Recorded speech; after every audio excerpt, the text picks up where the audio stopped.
Go here. Fuck it. Here we go. What up, Yang Gang? We're live, and I got some special guests in the house. Got a couple more coming with us. Some of you guys might recognize the gentleman to your right, Larry from the Humanity Forward? Humanity Forward Fund. Yes. Back in the day. And he's new to TikTok, but here we are, man. And we got Matt here. He has Mute the Media on TikTok, and he does some really legit content, some great talking points. He gets in trouble sometimes. He gets reported by the Trumpsters. They don't appreciate the surgical wit, I guess you'd say. I appreciate that. It offends them greatly. And I think whoopsie. And then Mike from I can't remember his last name, but Mike's gonna join us here in a minute. But yeah, I just want to come bring everybody together and just let people know that there is some activism going on TikTok. And some great discussions and great relationships are being built on there. I really do. Some great communities, really. And I know that, Matt, when did you first start on TikTok? How long have you been on there? About 6 weeks now. That's it? 6 weeks. Yeah, just 6 weeks. Bro, this is going to be a conversation about people who have just been introduced to TikTok because you think that's bad. Hang on. That's crazy. You made a lot of content in 6 weeks. I had a little bit of time on my hands. God dang. Wow, I didn't realize that, man. Because I saw all your shit. I was like, "Whoa, this guy's got a lot of stuff." But time, get to it, I got a little motivation to hop on there. Well, I mean, I don't like TikTok or Twitter because they're so short form. I'm the long form analysis guy, right? I like to actually add some nuance to this. But I mean, I'm not going to argue with the results so far. So well, that's why I love live streaming for long form discussions. Because I like to get into the nuances. Because it's not black and white. It's a lot of gray areas. But that's why I like long form discussions. Now, Larry, how long ago did you jump on TikTok? This is gonna be hilarious. Man, it's been what, 72 hours, maybe 96 if I really look closely. 3 whole days. 3 whole days, man. I am cutting edge, I can tell. And you've gotten thousands of views already. That's the beautiful thing about TikTok. What the hell are you doing to your face, Michael? You a cyborg? Bro. It's been rough. I had to get some surgery done to just put myself back together today, So I love what you've done with it. You fucked up. You think it fuck. Well, I went the cheap route, I just Is that a barbell on your face you have there? A barbell? On the other side. Turn your head. The one part of it that's still actually there, that part. Yeah, that's a barbell. It does look like a barbell. Oh, have you been working out? Oh shit! There we go. That's different. There now it is. Look at the quality of this though. Like the detail, is pretty fucking sick, man. Like I got all sorts. I don't know. I'm a dork, man. I like playing around with this shit. I have an idea. Like I want to make like a character that's like one of these things that just comes on live and says like some weird like cryptic shit like Q would do to get those crazies like dialed into something, and then I don't know, but dude, you should start it just saying I'm Q. I was gonna go with R because R is better than Q is one more, right? Or what about if you say I come for 4Q? My name is Elemental P. Elemental P. Or you just cube QUBE. I am the alpha and the omega. There you go. Oh God.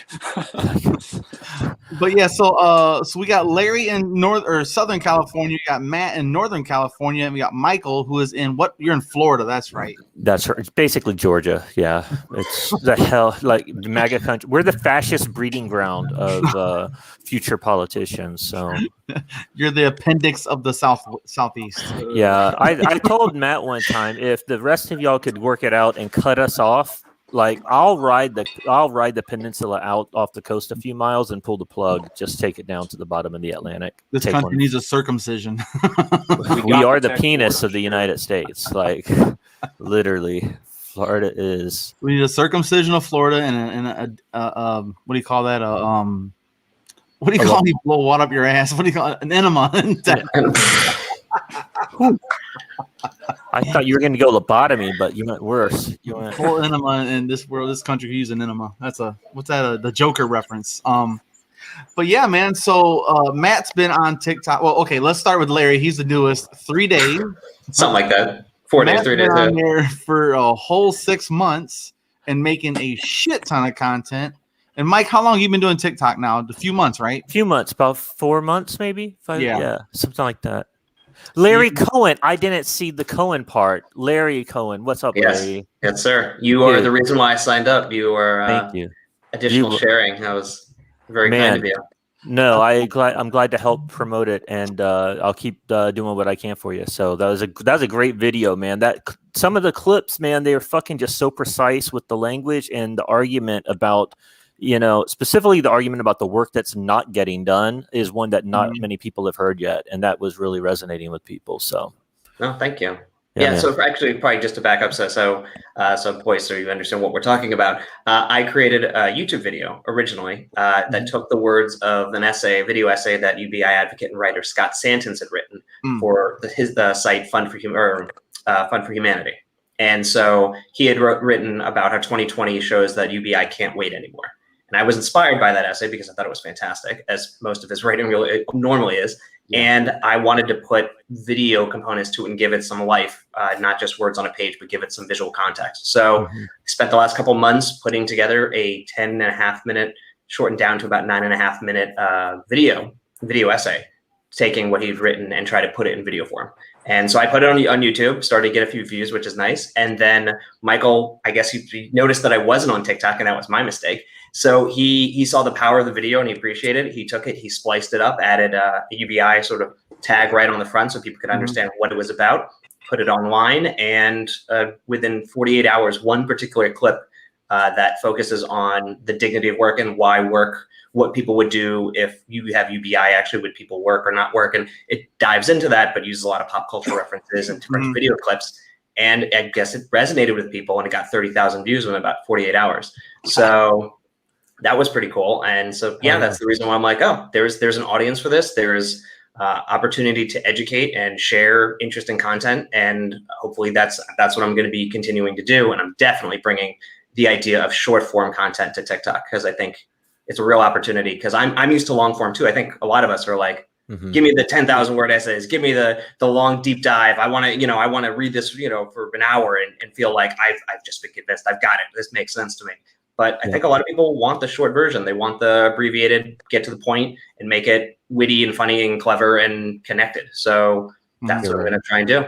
Well, and the thing is, I don't think people understand the virality of TikTok. I mean, that algorithm is fucking really friendly. When people just watch it, it's kind of like Instagram Reels. If just like, let's say you put out within minutes, people just have me on the phone, watch it immediately. Holy shit, it really, really pushes you up there. Like I had one on Reels do like 25,000 views in about 3 minutes. I was like, what? Wow. I had to mute my damn phone because the notifications were on. And I'm trying to work. I'm in a patient's house. It's like over and over. And she's like, is your phone okay? I'm like, oh Christ. I walked out to my car and just threw it in the front seat. It almost killed my fucking battery. So I had to plug it in. But I was like, this is ridiculous.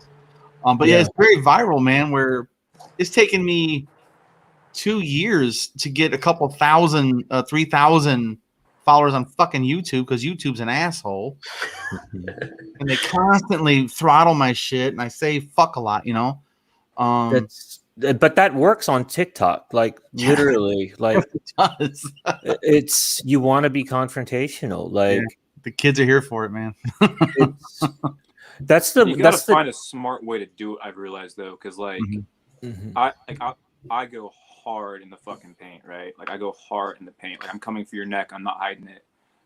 That gets you banned. So you got to find a smart way to do it. The kids love it, but you got to find it. But it's so like it's some sellout shit, to be honest though. Like it's not how I actually want to do things, but at the same time, like you put some smart things that we've talked about this yesterday, right? The reality is, I'm sure you guys have all ran into this. You break something down, you actually put some time into it. You really pinpoint the key things, and you come at this from a really calm, educational manner. Yep. Yeah. Well, Matt, what got you inspired to get involved? First of all, what got you involved with politics in general? So that one's pretty easy to answer because my dad's from Iran. Okay. So just kind of seeing a lot of the narrative from Western media, U.S. government, people here, just how it completely misses the mark on all. It's just crazy how wrong it is. So that really got me involved from an early age. My dad had to flee the country. He's actually supposed to be executed by the regime. Was lucky to escape. Wow. That's a whole crazy story. Came to the country here with $50, no English, had to kind of rebuild his life. And then so he remained involved politically though. And then as I got older, I got involved and I'm involved now. So That's wild, man. That's the American dream. 100%. If there is any version of it left, it's that That's why you this can country come is so here. complicated. Yeah, you can come here and really do anything, kind of. You know, like just don't fuck with the system. Or fuck it, the system. Like work around it. Like, I mean, that seems like, unfortunately, that's the way to the top. And if you have morals and character, it seems like you have a much harder go of it than the people that are just ruthless. And Oh yeah, or just clickbait fame whores. You know, you get those people that are like, "I'll suck off Donald Trump right now if he whipped it out." You know, they'll get 1 billion views. yeah, No, they're just pathetic. But that's what the masses or asses want. You know. that was the disappointing thing for me. Like, you know, I got into Andrew Yang's campaign after being disengaged in politics for many, many years, and fucking resonated with me. I thought, holy shit, if anyone just listens to a long form interview of this guy, they're gonna fucking get it. And we busted our fucking asses for months and months and months, and I was so disappointed in the way that the public received it, and I couldn't make sense of it. And I started playing around on Facebook with a Facebook page, just like posting content, different types of content, and looking at the analytics. And literally, racist Karen getting served was a video that blew up beyond anything. And I just thought, well, that's what the people want. So then I said, okay, let's play the game. Let's give the people what they want and let's make them entertaining and shit. But I'm going to drop the fucking UBI knowledge and the message in there every chance I get. And hopefully it resonates with more people. And I don't want to sell out. Like, I don't want to ever be like promoting lies or bullshit. Like, I don't want to do any of that stuff. But the memes, like, I am a big believer in meme information. The right has been doing this very effectively. And I think that we're missing the boat there on the left as far as getting our messaging very concise, very funny, witty, but getting the point across in that type of format. Yeah. Well, that's one cog in the wheel, though. You know, like there's a lot of ways to approach this thing, but sure. The problem with the left versus right is the right falls in line, the left falls in love. You know, and they don't fall in line. They just fucking bicker. You know, like it's just the silliest things they bicker about, and they want to demonize each other for power, and blah blah blah. It's just the right. Them some bitches fall in line, man. They're very disciplined in their apparatus because they're very well funded too. I mean, there's a machinery behind them that is paying them to serve their role, and they know their role, and it's yeah. Can we sever that? Is that like a realistic thing? To sever. We saw a shift this last I don't know, post January 6th. There's obviously a shift in corporate America. So I mean, where do you see that going forward? There's an opportunity to change it, at least. But that's why we got to be very, very focused on defining your own agenda and being like, okay, I'm going to be hyper focused, and this is how I'm going to approach it on this platform. Like for me, I do long form on YouTube and stuff like that, but on TikTok, I'm just there to have some fun, make people laugh, and make people think. And so I mock a lot. I love doing impressions. I make fun of people that have their big blue line flag behind them and shit. And Michael's personal favorite. He actually messaged me. He's like, dude, you're fucking killing me. This girl's like, say his name right. Blondie. Bro, she was joking. I feel bad for her. She was making fun of someone else, and then they all made fun of her. Everyone thought she was serious because she was mocking the first video. I didn't realize that. I didn't realize that at first. I forwarded it to Boyce. And then he goes, oh. Michael says, do your thing. You got it. She put a follow-up video. She's like, hey, pretty much it is what it is, man. Like, like she did a good job. She got blown up. She sold it. She probably got followers. Like when I did I did one video of the last trial of Trump and shit, and it was like just a screenshot of them saying something about Trump and da-da-da. And then I had like 5,000 followers or whatever, 500 followers, what it was, all Trump people. Mm-hmm. They thought I was doing that to promote a good idea. I was like, this is ridiculous. Look at how dumb this is.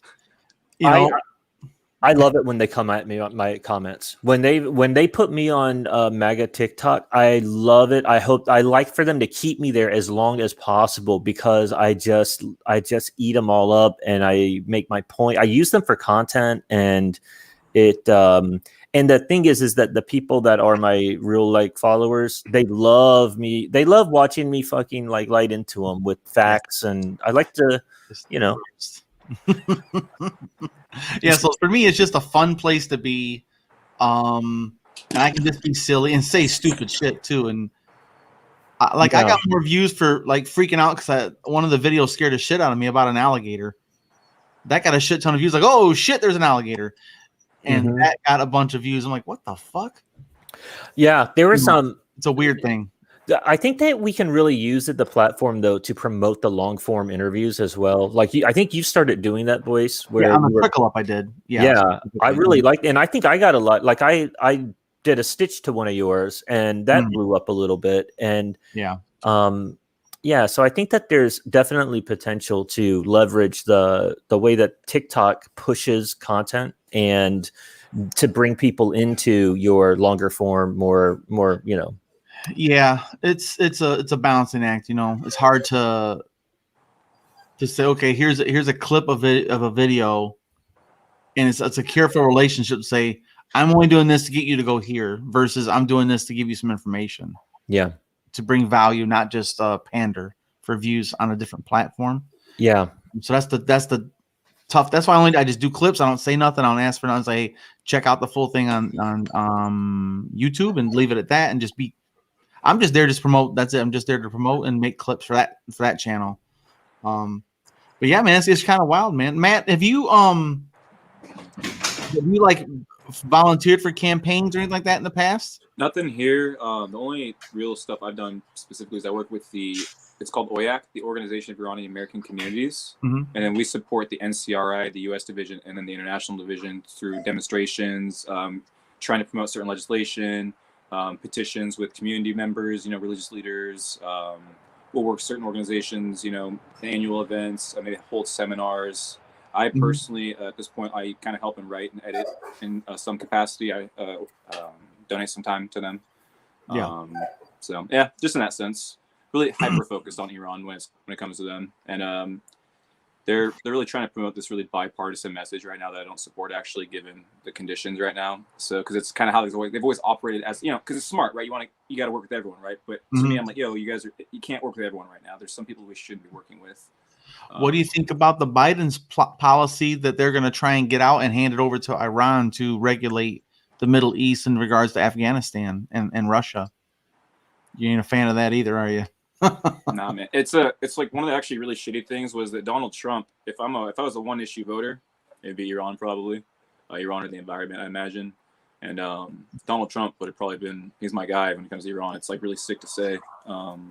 He's probably been the best friend to the Iranian people, not out of like any sense of intelligence, when a narcissist was that. Just the circumstances benefited them in this situation. Yeah, he's just a narcissist. They've been playing chicken, and he called their bluff, and while they're playing chicken, so yeah. So, Larry, what do you got on that, man? I don't know a lot about. I don't have a great understanding of the Middle East. Do you have any kind of a background in there?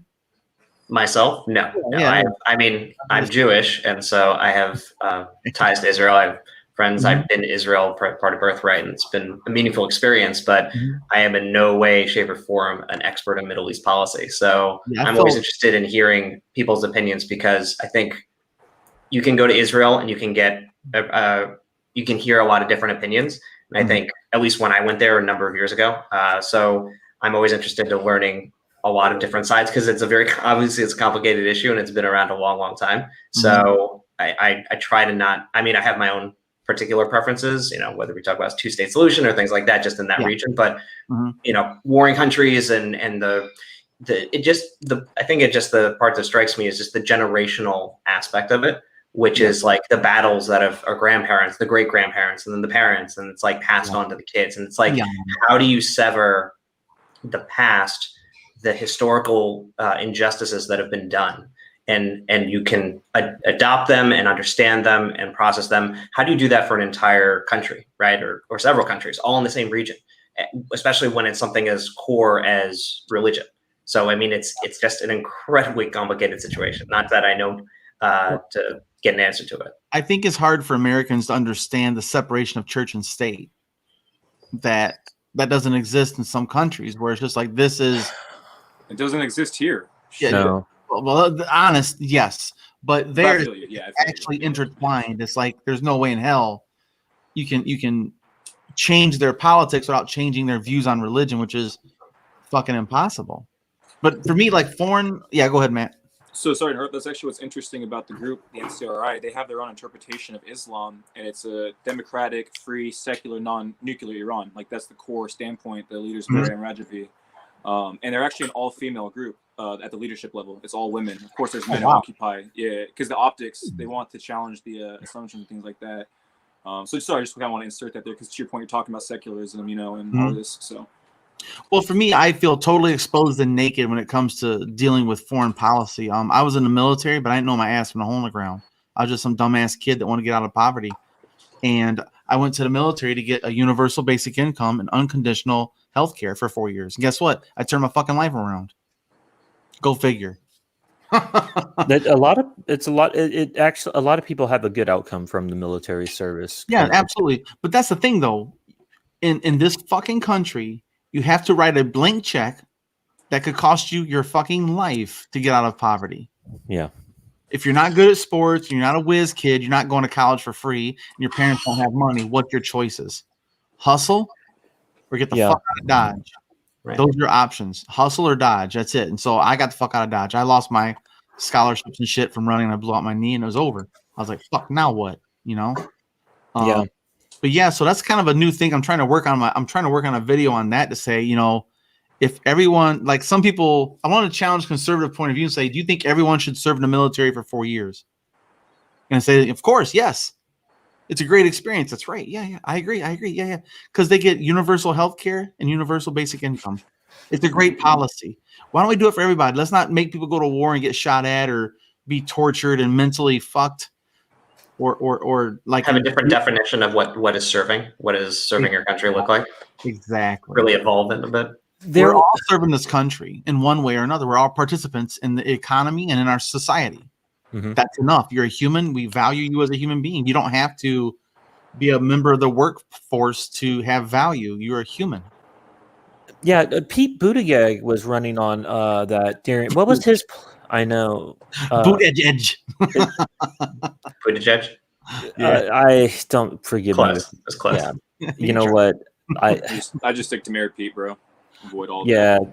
It was Repeat Pete in the. We won't go down there.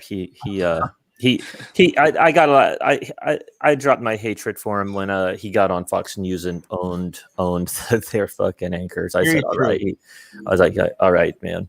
But no, he had a good plan. It was at first I didn't like it. I didn't understand what the hell he was talking about. But it was about the civil civil service and for the youth, and it actually, you know, if done right, could be a great opportunity for young people.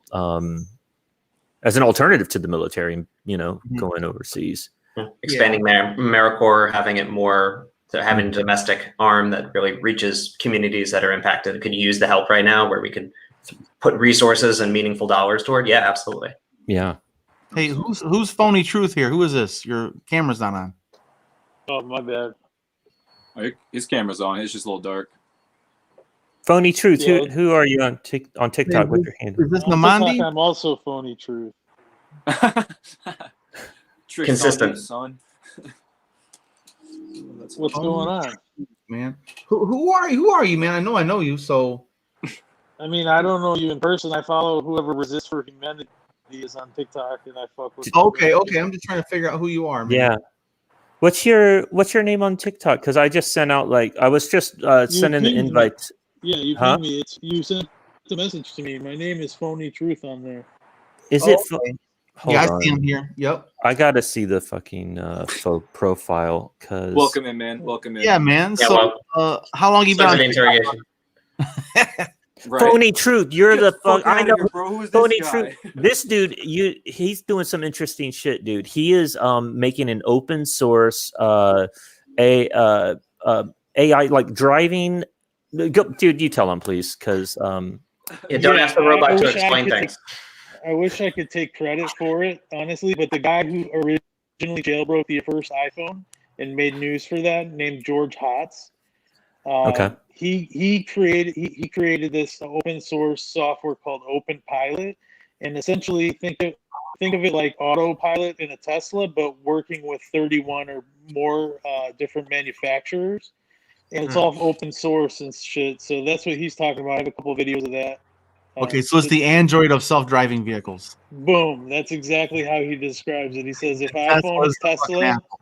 yep, Apple's Tesla, exactly. So it works with a lot of manufacturers, Honda, Toyota, Nissan, and it's all community driven. So tons of Oldsmobile. people can contribute and change and add feature functionality with that manufacturer, whatever it may be. Kia, Hyundai. Yeah, he jumped on a thread of mine. I mean, this is an important issue for me. Just it came up because I had a cousin that died in a car accident. It was a little bit of a rainy day. I don't know. She's probably going a little fast or whatever, but she just right into the back of a semi truck, and it was brutal. That had me thinking, and I was thinking about it. I was like, we have collision avoidance technology. Like it exists. It exists on newer models, and I don't even know if it's mandated on all new models yet. I think it's maybe an add-on that for the higher end ones. So, and this is just a classic example of how the marketplace, the free marketplace, is not really working for all of America, all of the society. It's benefiting and saving the lives of those that can afford it, and the rest of us that are driving older vehicles and stuff, we're dying for very preventable accidents. And you can there's actually some technology out there now. You can retrofit collision avoidance technology on older vehicles for like $800. And my thought was, holy shit, if we could get the insurance companies to, maybe prorate it, and it would reduce the number of accidents that occur, they would probably make money on this. And I was very naive in that, because insurance companies make their money based upon the value of the number of insurance contracts that they have, which is based upon the amount of risk that is there. And so if you reduce risk, you reduce the value of those companies. We lost him. Oh, well, man. Maybe he'll come back. Oh, no. What happened? How do I make the video come back? All right. Okay, you're back. You're back. There we go. Your darkest ship. Points, just because a couple quick points, real quick, and I don't want to hijack your guys' thing. Yeah, I've go ahead. Seen this. Sure. This is cool. Number one, so the device that I own, the physical device that this company, AI sells, is $999. And Toyota actually is one of the manufacturers that took a stand. Even their base models now all come with this collision avoidance software, right? However, their shit sucks, right? Like everyone knows this, because why? Because they make the feature so it checks a box, right? But they don't care about the user experience. The point is this software evolves every month. How often does a Toyota user driver go back to the manufacturer and get some sort of Toyota update to the collision avoidance software? So check out my TikTok, Phony Truth. There's some videos on there showing, like, I drove 12 hours from Chicago to Atlanta completely just chilling. And it does have an infrared camera to make sure you're cognizant of the road and everything. But anyways, it's a big passion project. Check it out. And I'll let you guys talk more about whatever you guys were talking about. Well, man, that's all. I had a quick question, though, for you. Does it do any auto braking, or is it more of an alerted system? Or Yes, it does. So it does full. So because of the features, Toyota built in these, some good features into it. It does have a radar, the car does, and such. So this thing plugs in. It's tucked into the top, so it's really clean. Plugs into the OBD port, which is like this little port that your car has that people use, mechanics use to test stuff and whatnot. And it controls both longitudinal, because it has adaptive cruise control, so it can control braking, acceleration, as well as it controls lane centering, and it's just incredible. I'll link you some YouTube stuff too. Yeah, I'm gonna definitely. I just followed you on TikTok. I'm gonna check out some of this shit, man. Cool, man. Yeah. Thanks But for yeah, sharing. that's awesome, man. I love these types of things because any kind of crowdsourced thing is always going to be better because it's more than one mind, it's more than one thought process, and like I have a friend that does open sourced investigative journalism, and he got a guy off death row in Texas, like Wow. life. He's gonna be there for fucking ever, and he got him off. He has an open source. Wow. So he has a podcast called something justice. Oh, fuck all, boys. That is sick. I think imagine, I don't know if you guys are all into politics at all, but imagine if the government could actually get updated as much as Open Pilot did if it was crowdsourced, the laws and all this shit. That's an old system we're on right now. That's just my thought. It is antiquated. Damn.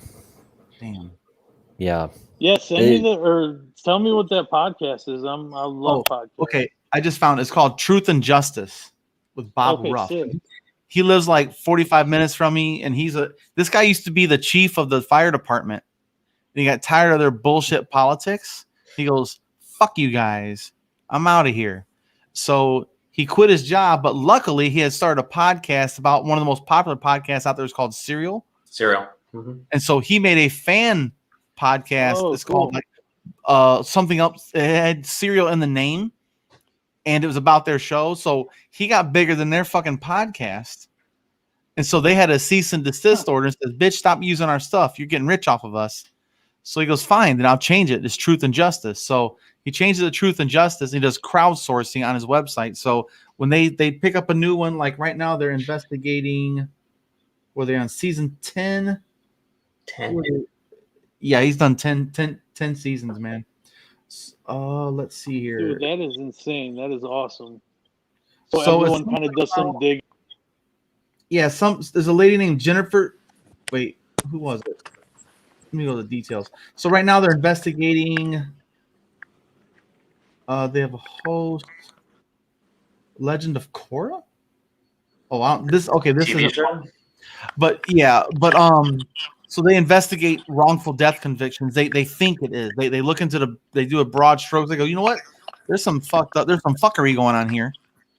So let's go check into it. And then they say, okay, we're gonna take on this case. And they get thousands of people saying, my brother, my sister, my mom, my cousin, my best friend, my coworker are all. They say, well, they go through all of them that are submitted, and they pick one and make a whole season, and then they put it out there. So okay, guys, we're gonna. So on their website, they share all the public knowledge that is out there, the public access documents, and they just upload all the files online. So everyone people just sort of break up into groups and just start going into detail. Individuals just. I gotta mute that. It's making a lot of noise. So then everyone reads the shit and they look into it, and what happens is sometimes there's people live in the neighborhood where this thing happened. And they go to the document like this guy goes, "I live right there." And I'm looking at your photos they took. And I remember this one person said ABC, and they use him as a witness. You can't see that fucking house from right here. I'm right here. So literally they break cases on shit like that, crowdsourcing. And so they donate money, they donate time, they donate knowledge and experience, and they flies places to investigate, and they hire their own PIs, their own arson investigators, all that shit, man. Clinical psychologists. It's a really great fucking podcast. But that's his full-time living, man. He's not one of the typical people that he gets to make a living, man. Asshole. I like him though. I'm just super jealous of him. He's done something awesome. Found a niche. But there are people out there that's doing these awesome things, man. And I think that TikTok is an untapped resource now that people don't realize. It's for fucking kids dancing and booty shaking. There's a lot of that. But if you get in the right hashtag area, there's a whole thing going on. That was my misperception for a long time. And there was a guy, Michael Satoshi, that was big in Yang Gang for a while. And he kept saying that, we need to get on to TikTok because there's a lot of green territory over here to spread the good word. And I ignored him for a while. That's the lawyer guy, right? Yeah. The big dude? Yeah. Yep. And finally I was like, he's a brilliant dude. I finally was like, all right, fine. I'll fucking go make my account. And, yeah, he's absolutely right. It's my favorite platform now, mainly because you got a face. Like I can talk, I see someone's fucking face. I can see the passion. I know that they're real, and that's what's missing from the other platforms, especially on Twitter, where it's just a cesspool of bots and fake accounts and trolls, and you can't really. It's really difficult to have a genuine conversation there. And I think that promoting that, like, promoting more, encouraging more people to have actual conversations, even if it's virtual, but where we're at, like, you're talking to someone, is one of the ways we can break through this fucking mess that the country's in. That reminds me, are any of you guys on Twitter Spaces? Not yet. I don't know if is it broadly public now, or I know they were testing it out. Well, I'm a beta tester. They haven't released it totally, but I'm one of the beta testers. But was that just a way to explain how cool you are, because the rest of us aren't invited yet? Because that was a really good segue, and I was like, yeah, I'm a beta tester. You guys don't have it. Oh, it's nothing special. You can apply and get on there too. I just got lucky. I saw a tweet like a month ago or whatever it was. I just happened to see a tweet, and then I saw, oh, that's what that thing is. So I jumped in a room, and it was a room of all the people that are working on it. And I was like, hey, I'd love to be a tester. That'd be cool. And they just sent me a link to fill out an application. That was it. It's nothing special. Okay, so what is it like? Is it good? Is it effective? Is it like Clubhouse? It's this Clubhouse competition. Oh, okay. But they're gonna be better. The cool thing is when you're in there, you can well, let me see what that is. Humble brag. Oh, nice. No, but when you're in there, you can share tweets in like a display up top in the room. So you can, like, if someone says something, say he didn't say that, you can actually go, bitch, bam, there it is, or use it as a slideshow or something to share your stuff or whatever. But yeah, it's just a voice. It's like a phone call, international phone call. People can jump in on and talk, up to 10 people at once. Is there any visual component? So like you can see a tweet, you can pin something, so you have some sort of visual reference, but is there anything else that allows you to share a screen or no, picture? Nothing, or that's it? 100% audio only. Okay. Yeah. So it's a place for podcasting. So I don't do a lot of hostings. I got other shit to do, but sometimes I do, and I'm mostly, like, today I went for a walk. I walked for an hour and did some exercise. I put in my fucking AirPods and went for a walk and just listened to conversations. And shit, noise again. Okay. Gotta mute you, brother. But you can just listen to conversations while I was walking. Someone had looked at my profile and said, hey, you're a Yang Gang guy. Jump in here. What do you think about this shit? And I said, okay, I jumped in and talked. I was like, I'm out of breath, but I'll talk, but it's one of those things where you can bring people in and you can see, because the downside of Clubhouse is you have to use a different app just to communicate with people, like a DM, and Twitter, you don't. So it's one of those things where you can say, send me a DM if you want to talk about something, or if you're an expert in this, you can send me a DM or whatever. Right. Just a little more flexibility, and Twitter has better resources. They can build out quicker. Jesus. Well, they have a pretty large company to be able to build out stuff, and although Twitter hasn't exactly evolved a huge amount in the amount of time that they've had over Clubhouse, which is why Clubhouse, I think, has gotten some attention, right? Because they were doing things that everyone's been asking Twitter to do, or at least try to do, and have the opportunity to do. So it'd be interesting to see, because Facebook's going to do something similar, so it's going to be a real race. I don't know. I don't know how much you guys have spent time on Clubhouse. I just joined that too, maybe 3 days ago as well, maybe 4 days. But just listening, but it's hard to engage. Like, it's interesting to pick up on conversations, but you can't hear what happened in the past. You can't go back. People have to constantly reintroduce what they're talking about for people who come in. I haven't spent enough time. I haven't spent enough time to really have an opinion, but it is an interesting forum, but it is challenging. It's not, and maybe the constraints are the point, but I don't know yet. I'm still torn. What I think it does, since you can't rewind, re-listen, or review it, it creates demand. You had to be there. The scarcity, you have to be there. And so you don't have a way to schedule anything yet. But what I'm going to do is maybe say, okay, every Sunday night at 9 p.m. Eastern, I'm going to do a room, and I'll make a tweet and say, oh, join me at 9 p.m. We're going to talk about fucking healthcare or some bullshit, or the military or whatever, Iran, so I can fucking learn something, but that's the time to think. Actually, I want to go double back on that, Matt. So Matt, if you could, sorry guys, squirrel just came in my head. Matt, If you had Joe Biden's ear and Joe Biden goes, Matt, thank goodness you're here. I need your help. Write me a policy on how to No pressure. Solve Iran for me. So here's the thing. Yeah. Exactly, right? No pressure. So I want to give the caveat that I'm half Iranian, right? And this is really just one man's perspective. I do not speak for Persians in America, right? So, but my opinion, if you look at the history of the U.S., we have fucked up that democratic movement in 1953. The CIA overthrew the government, installed the Shah. In 1979, we stood by as Khomeini came into power. We brought him back from Paris. Because the Shah didn't kill enough Iranians. So we're like, oh, well, that's too bad. So we're just going to let this guy kind of do his thing. And then he hijacked the revolution, and it's been even uglier since then. The issue is that we kind of approach it with a false dichotomy, right? It seems to be most people think we can either use diplomacy or war. These are kind of two options. No one wants war except for some, war hawks, in the U.S. foreign policy establishment. But there's not that many of them, honestly, these days that actually want war with Iran. What sucks is they actually like our group. So it's like, God damn it, dude. Like, that's just, the optics are so hard with that, right? So, well, they like our group these days, I should say. So the issue is the U.S. has actively worked against the resistance and against democratic movements in Iran, right?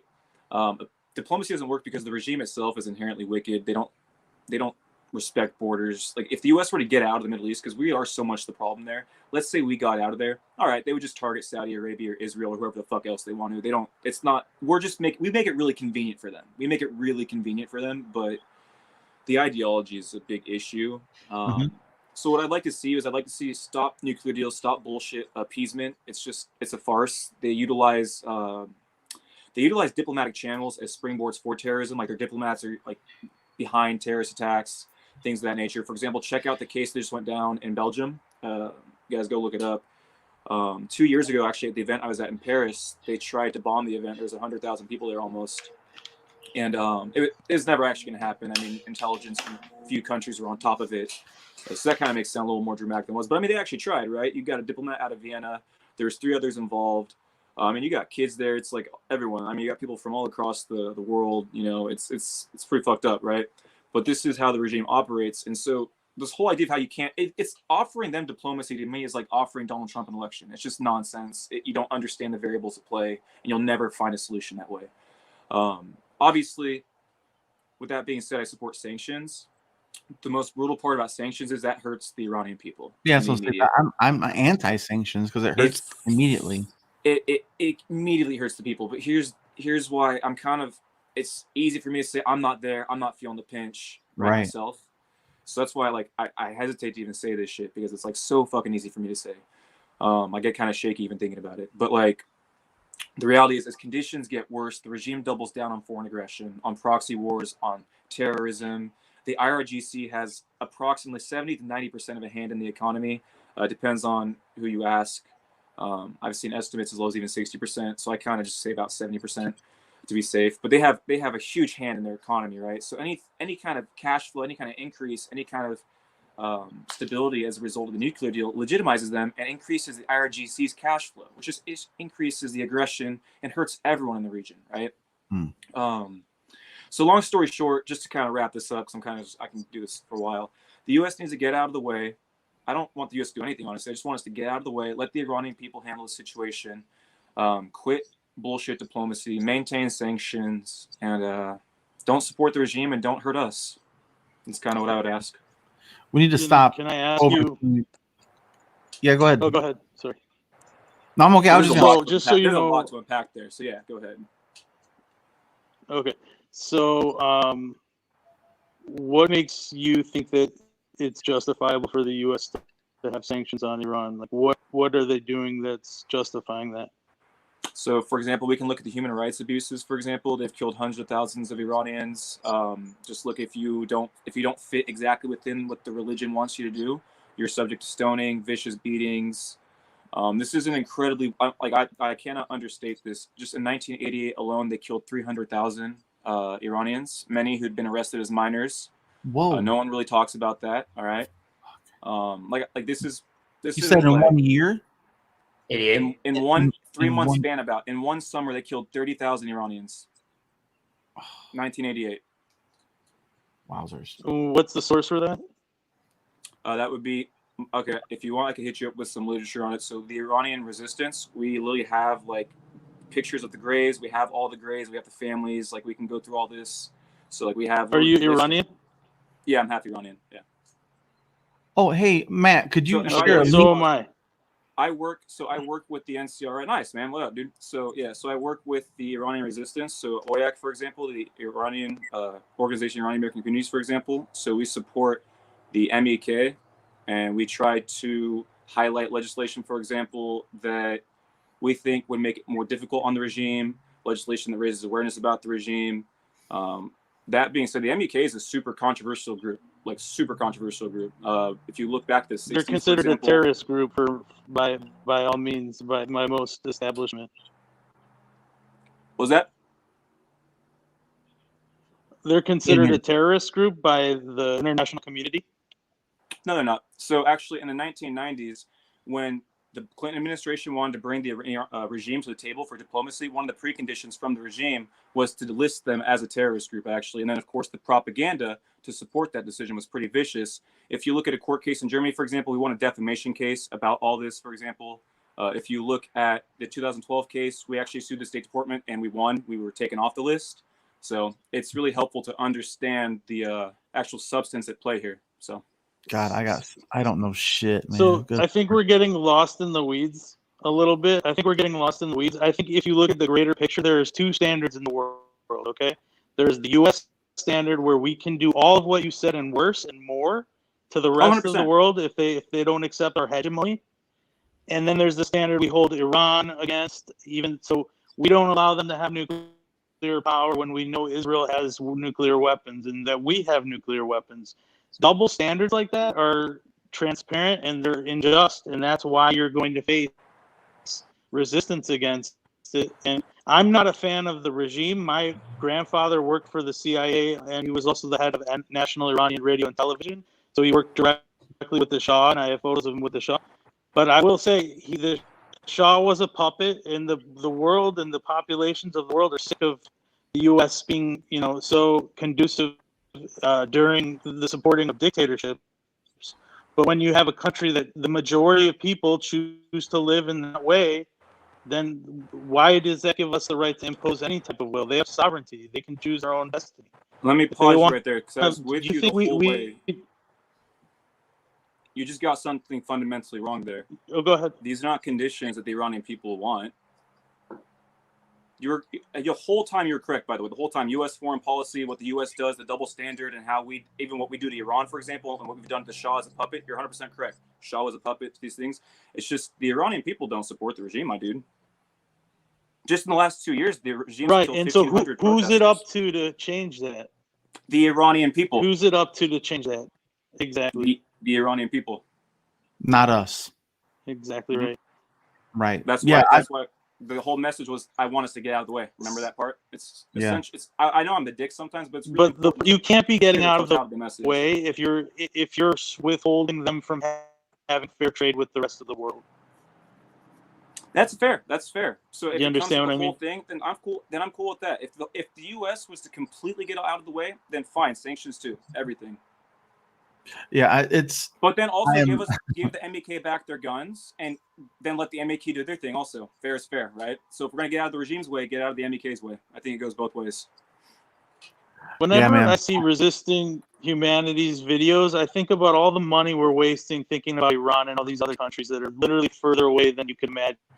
The furthest you can get from the U.S. until you start coming back. And we're loading all this thought, energy, and money into the Middle East and everywhere else. Go ahead. Well, I want to respond to that, because it seems like me and you are kind of talking right now. I'm putting thought and energy into that because I want my dad to go back to his home.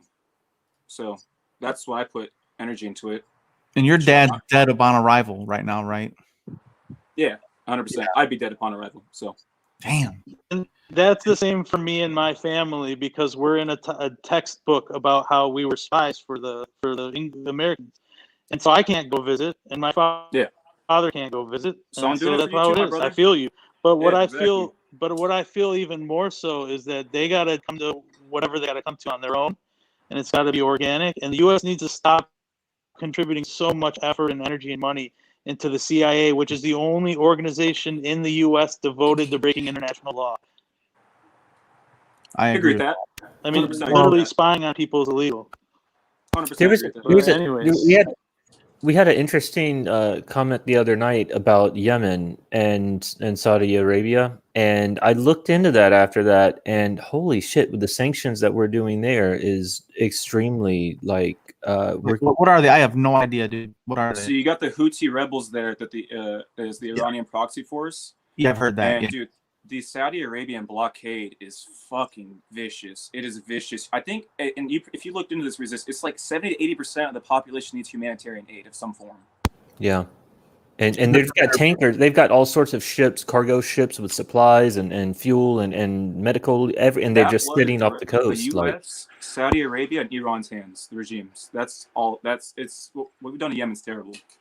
So we're blocking them from getting the aid they need. Yeah. I mean, Saudi Arabia is officially doing it, but we're we're but we don't providing do shit about it, and we fund them and we arm them. So We just sold a couple of $100 million worth of arms to them to fight that war, to fight in the Yemen. that's so the result of the U.S. backing Iran or Saudi Arabia against Iran. That's why the U.S. just has to get the fuck out of there, like all of it. Well, that's the thing. We have so many foreigners controlling Israel, Palestine, Iran, Iraq, Afghanistan, Saudi Arabia, all of them. We're all puppet mastering when the people. It's such an old thing, and we think we can fix other people's problems. We can't fix our own fucking problems. You don't go to a toothless dentist, bro.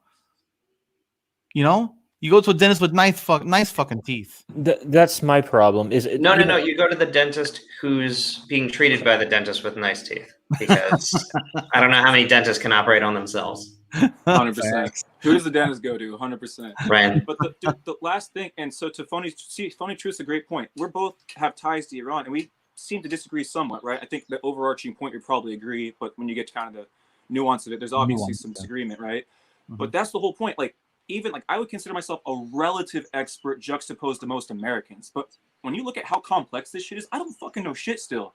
Like, and then think about other countries and how involved we are. I'm like, dude, we don't know anything. We read like 2 articles on another country, and we think that constitutes an entire fucking foreign policy framework for that, how we approach that country. And it's insane. We did our research. Wait, can I share an experience? I went to Argentina when I was working at Tom's Shoes on behalf of a giving trip. Ooh. And when I got there, I turned on the TV, the local TV, right? Because I was curious, like, what is TV like? And a totally different country, don't speak the language. I just want to see what it seems like. And I had the same experience in India because I've been just blessed to have opportunities to travel to other countries. And you turn on the TV and you flip through the channels, and like 95% of it is non-American. 95 to 99% of it is TV for that country. And you realize just how little your little voice is amongst this entire country with millions of people, and their entire systems just totally separate from the American experience. Because our news is centered around America, and it has sort of permeated into other cultures, but like other countries have their entire other system going on. You know, they're not just thinking, what do the Americans think every day of every minute? And so you get that reality check when you go to another country and you're like, they don't know I exist. It's just a different world over there. It's as it should be. It's a different country. So we get like 3 articles in New York Times and maybe a podcast and like a quick update. You're like, oh, I've got opinions. I've got ideas. Like, this is what they should be doing. Let me type some comments into the comment section. It's like, it's just so much more complicated than that. Well, that's why I want to preface it that I don't know shit. And the only thing is I'm against. That's why I said to him, the only thing I'm against is hurting people with policies. That's what it comes down to. That's all I know that I know. I know I don't know shit. I don't like any policy that hurts the people versus the government, like pawns. I don't like that approach personally. You look to values about what you believe in, and you see those values either hopefully being implemented or not being implemented. And you can use that as your guiding post for like, maybe I feel a little strongly toward this versus the other because of my values that sort of transcend language. I'm always a parent that my ass belongs in the bleachers. Like, I'm here to spectate. I'm not here to, like, I'm not a coach. I'm not a player. I'm a spectator in this entire arena. I have no fucking business with an opinion outside of just humanitarianism. That's it. Yeah, Well, that's I why think it's a humbling stat that the United States is only 4.25% of the world's population. I think Americans don't recognize that at And all. 25% of that's the how people in deeply jail. to Phony's point, because Phony's talking about the hypocrisy of the U.S. and like just what we do across the globe. Bro, we are a deeply indoctrinated society. Every country has their brand of nationalism, but bro, we are the global empire, and we don't get it. Like there's such a massive disconnect between the psyche of the American nation and just the complete lack of apathy and awareness of the American empire. It is fucking incredible how good of a job we do disconnecting ourselves from the actions we have abroad. It is insane, dude. Like we are sick, bro. Like Well, this is why, like, Yeah. like, That's like our approach to the southern border. We don't want no goddamn immigrants. Bitch, we fucked up their whole we government. fucked up their whole economy and home, and now we say just hold, please. Like what? And then say we're gonna turn to Venezuela. No, Did you created in Venezuela.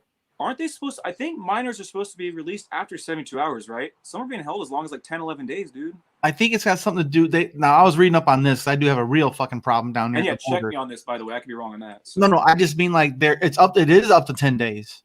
They're being held in a room, in a cot, pretty much, because they're looking for. The hard part is the kids is they can't find family and sponsors.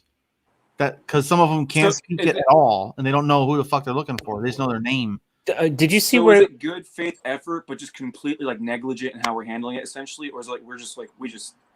I think good faith effort. That's giving people a lot of. Dude, it's so bad. I don't want to even. But yeah, I saw the footage of a U.S. Lawyers for the U.S. government arguing that the detainees at the border, the children on the floor, they weren't entitled to fucking soap, toothbrushes, blankets.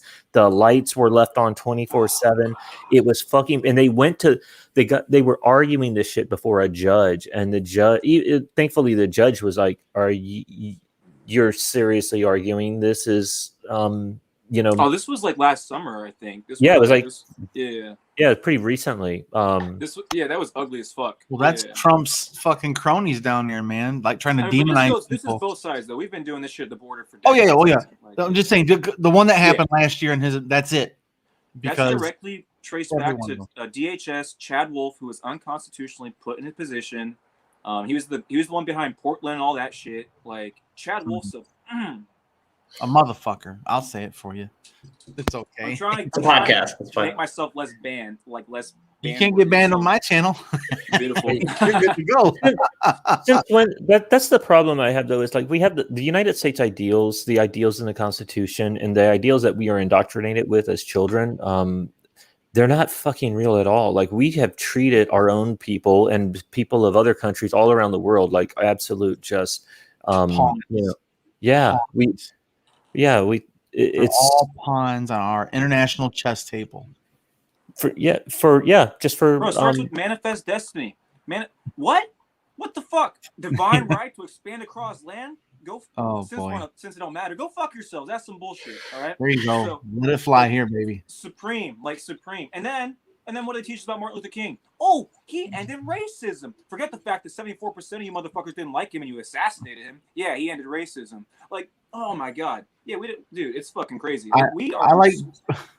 Someone said that to me here locally in my literal neighborhood. Someone said something about ended racism. No, racism ends people, not people don't end racism. Racism ends people. And he said, one of my acquaintances, I went to high school. I won't say a friend anymore. Honestly, he's a psycho. But he said that how can anyone claim that everybody doesn't have equal opportunities anymore? Obama was president. I'm like, oh, for fuck's sake.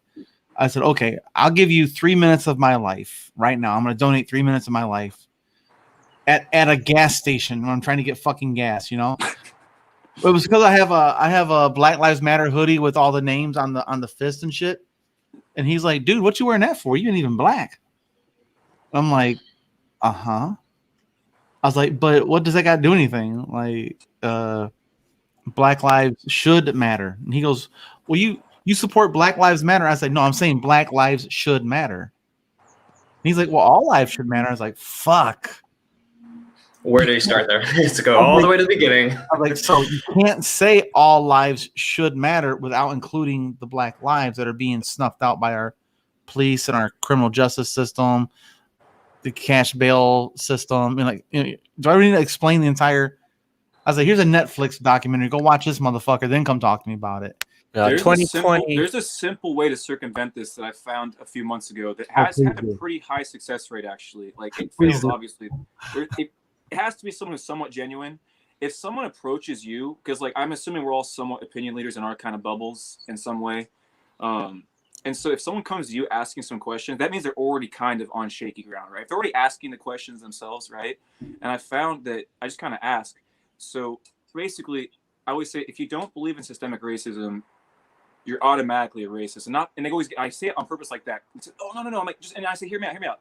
Not because that belief is racist. There's nothing racist about that belief. But I have a question. If you're not pointing to the system, you're not pointing to the issues, the ripple effect from that, what are you pointing to? And what are the three biggest whatabouts usually? Culture, fathers, and crime, right? And I love to start with fathers because it's just the easiest one to begin with. It's like, okay, yeah, let's talk about fathers. That's a great point. So you're trying to tell me that black dads leave their kids more than white dads. You not hear the issue with that inherently already. You're saying that a certain skin color is more likely to leave their children than another skin color. And that boom, the light bulb kind of clicks for a second. I'm like, or is it possible, those things we just talked about, right? The criminal justice system, these things, right? Is it possible that when a black man is facing the exact same circumstances as a white man in the criminal justice system, and he goes away for a lot longer, that's going to impact the family in a different way? And boom, it's done. I heard that Minneapolis, Milwaukee has 80% of black men that are 21 years old have been arrested in jail. 80% in one city.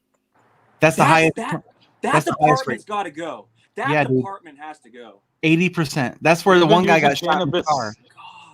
As an excuse to help, and that's a shame. So I drive around often with cannabis and whatnot, feeling safe and not feeling concerned, and so when you're an African American driving in America, and that's the number one excuse to harass and just dehumanize that population, and it's disgusting. And Biden is disgusting. You cannot vote in change.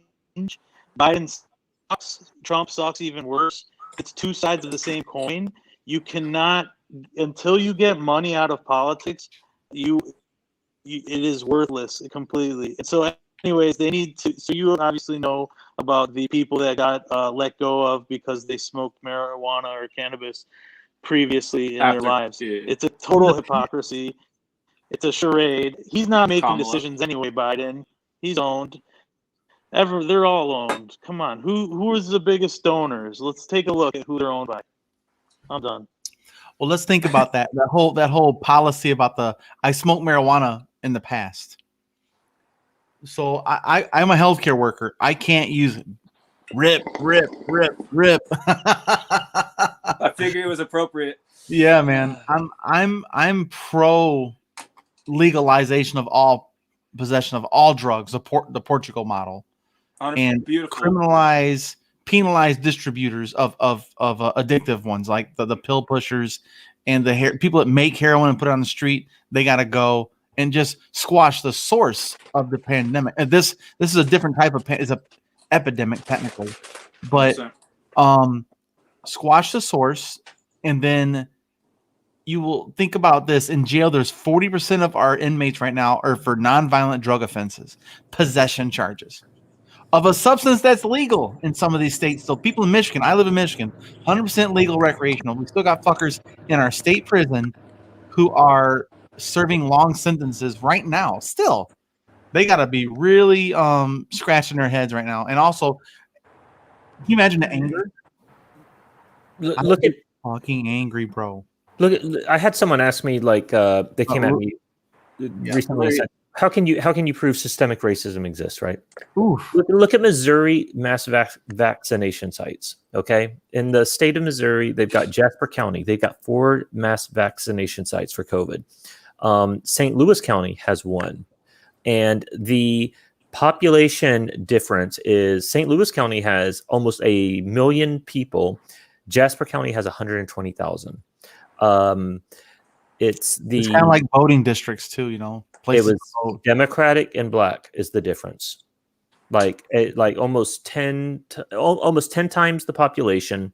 They get one site, and it's because they are black and voted Democrat, and it's a Republican governor, and so he said, "Fuck y'all, you're not getting your mass vaccination sites." So, I mean, I have zero tolerance for any of this shit that systemic racism doesn't exist. That's okay. Here's the thing.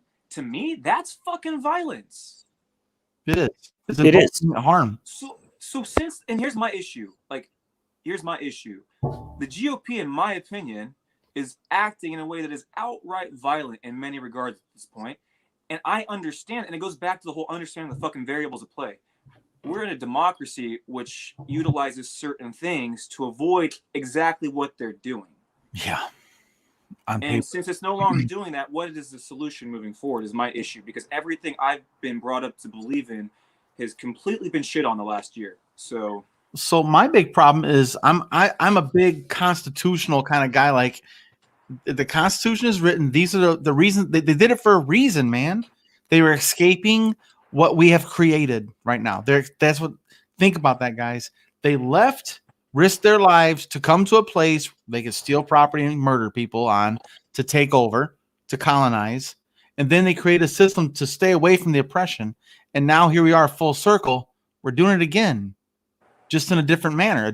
Wait, who left oppression? The Puritans. I read a fucking article recently that we were like the prison colony for England. Like that's an American viewpoint that we grew up with, but we were.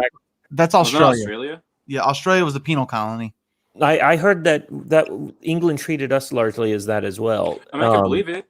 So let me pause you. There's a conversation to be had that, like, if we never left, like, or we never started on country. And here's the thing: people have this like idea like everyone over here was like 100% behind the American Revolution. No, they weren't. No. It was and here's the thing: so we kept slavery going for a long time after Britain, for example. There's a lot of shit we kept doing here that like the rest of the world kind of stopped. Like, there's an argument to be made, like what happens if there is no America, for example, ever? Like, what does that look like? Oh, dude, I love those kind of thought projects. I love that. I call it mental bubble gum. I love that shit, because if we never have left, think about Africa, if no one would have invaded Africa with all those resources, like, Wakanda could be a real fucking thing. Didn't like the colonial powers pretty much in Europe just pretty much split Africa up amongst themselves? Like, yo, let's meet and just kind of. India did, China did, Belgium. Japan, Belgium, France, Spain. Yeah, I Italy. feel like Italy for had me and Tony might Libya. have some disagreements, but I feel like Tony knows his shit on the worldwide. Like, the French owned South Vietnam, right? That was their like colony. The French, yeah. Yep. Well, think about it. We still fucking possess, quote unquote, Guam. Do you guys know where Guam is? Puerto Rico can't vote, and they're out in that big blue. Yep, the Ring of Fire of the volcanoes in Indonesia. You have to think that because of the disruptive influence of the internet and the transnationalism nature, where you can communicate, work, now with crypto, send money across borders, you got to think that nation states are going to weaken, and that, fast forward 100 years, I don't know. I mean, are there nations? Do you volunteer to be in a nation? Can we live in the same physical proximity, but you're in a different country because you opt into that country agreement versus like I'm opting into. I thought about that too. It's like unionization over the internet. I'm joining this union, quote unquote, of governance, where I'll pay this tax code because I'm part of this tax system. This provides me with this healthcare benefit or whatever the fuck it is. But someone's actually introducing a worldwide corporate tax. Is being introduced. I talked about now. I like. Interesting. I'm gonna let my bad, Resist. I'll let you go in a second. But so before I ever talked like this group here, in my personal bubble, no one ever put the idea forward. But I was like, I think like nation states, this shit's gonna be obsolete soon. And then Resist said it, Phony said it. So it's interesting to see like people I haven't interacted with before kind of all think the same thing. I think you guys are all pretty intelligent people, like really intelligent people. So it's like, yeah, man. So my bad, Resist. Go ahead. Oh yeah, no. I mean, yeah, I think I found it interesting you brought that up because it's a new concept that it popped in my head from someone else too, but it makes a lot of sense. And I sort of think of it from a little bit different perspective that the new nation state, the new entities, global powers that are controlling us are like your Facebook, your Google. It's the people that own the data and the social platforms, because they are social engineering our reality every minute of the day, and they control what happens. Like they controlled the BLM protests and the outrage that came out of that, because that video that we saw of a black man being fucking lynched in the streets, there was a decision to allow that video to be pushed to people's feeds, whether it was intentionally pushed or whether they allowed it to the sharing of it to be as rapid as they did. Those are the level of controls that they have. I'll tell you why they got pushed. Over our platforms. Click through and shares. It's all that matters is motherfuckers is that money, bro. But here's the thing: is even if you share something, right? Say I share something, there's so much fucking content that's being shared. There's no way that it's there's still a decision, an algorithm that's deciding what of those shares is actually going to cross your screen, and that's where they have the influence to shape our perception of the world. But their algorithm is based upon your search history and what else you interacted with. They don't give a fuck. That's the main variable. But maybe if they collect other demographic variables. Mm-hmm. But it's a little more nuanced. There's a little more nuance to it than resist. There is it's kind of split between what you're both saying. I think Phony probably has the Phony. Yeah, I mean they want to control your content. They want you watching the screen nonstop, but they also have interests in longer term societal change issues, because these companies are fighting for global, like Amazon's fighting for more wealth creation, and they're fighting for wealth from Google and Facebook, and all of them are. And when a such situation like COVID comes up, they were all scrambling to figure out how they can best position the assets they have, data, and manipulate the public in ways and position their other assets to capture as much of that fucking revenue as possible. Mm-hmm. And that's where that stuff's all happening above the nation state. It's like we were talking about last time. Corporations are more powerful than government. Yeah. Exactly. It's like a drug lord in Mexico is stronger than the Mexican government. They got all the resources. So the thing that I'd say, if you take one thing away from what I'm going to say today, it's that I think the blockchain and that crypto, but specifically blockchain technology, has the innate possibility of replacing these centralized, top-down, hierarchical, making these decisions, top-down kind of things, and making it way more decision-making process. Yeah. Consensus across the huge decentralized network. And so I think that's going to be, I mean, I'm not the first one to say this, right? But I think that's going to be the future of kind of reshaping what we think of as the internet, and what the bringing about internet 3.0. Well, not just the internet, the borders. Yeah, everything. Borders, everything, information sharing, dude, every process. It's going to be a massive paradigm shift. Funny. Just kind of more on the fun side. Are there any projects you're in on right now? Yeah. What's your I'm top? a big fan. Just, off the top of your head, if you had to pick your favorite that you like. I'm a big fan of Cardano. I'm a big fan of Mana and Decentraland. Okay, yeah, I like that one too. Yeah, HBAR, even though it's not completely decentralized, they copyrighted some of their code, very antithetical to the crypto ideals, but I think HBAR is potential, and then DOT. So they'll just, I'm really, I'm not an expert, but I'm keeping an eye out, and I'm learning as much as possible, because I think it's for sure the way internet was in the late 90s, mid 90s. I think that's what we're at with crypto and blockchain. Yeah, I think blockchain and cryptocurrency, the money, and the securing of your ID and data is going to destroy the idea of a border. It makes the border pointless. It only serves those in power. We can say, fuck your borders. I'm not putting another dime in Bank of a fucking America. Yeah. Or Verizon Wireless can kiss my ass. I'm only going to pay you fucking Bitcoin, assholes. There's- Like, we can do that and take the power. Them fuckers are dead. Their money is worthless. Is anyone familiar with open finance like concept? It's very similar to the blockchain, but it's where using software and as the rules and the the regulatory protocols to ensure that loans between people are guaranteed, and so it basically opens up the entire banking system to all of us. We could all be a lender to anyone else. And I'm not up to speed on it yet, but I just seen enough to be like, I think that could be a really big thing. Yeah, commonly known as decentralized finance or DeFi. There you go. Yeah, and Mark Cuban's wallet got revealed, so they saw a lot of his investments. Aave is a really compelling one. Essentially, it's like a bank, like you're saying, where you can borrow from, you can put up your crypto as collateral. If you're a crypto owner, you can just stake your crypto or earn interest on it. And so the point is we're disintermediating a lot of these old school top-down powerful institutions. And so we're living in a time of change that, every decade is equivalent to like maybe 100 years previous, right? So we're in hyper change, which, by the way, is a great YouTube channel, Hyper Change, as well. If you're ever into that. Yeah.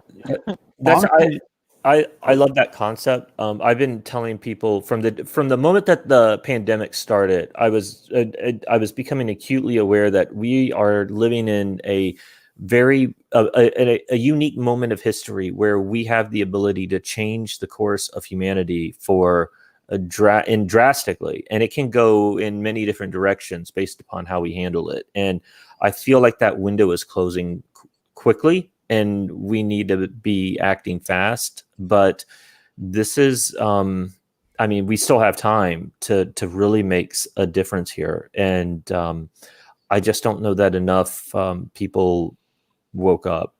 And I think that the power, as the economy starts to reopen, if we get the vaccine, the power of the fucking corporate media to just suck everyone right back into that consumerism mindset is going to be so fucking compelling.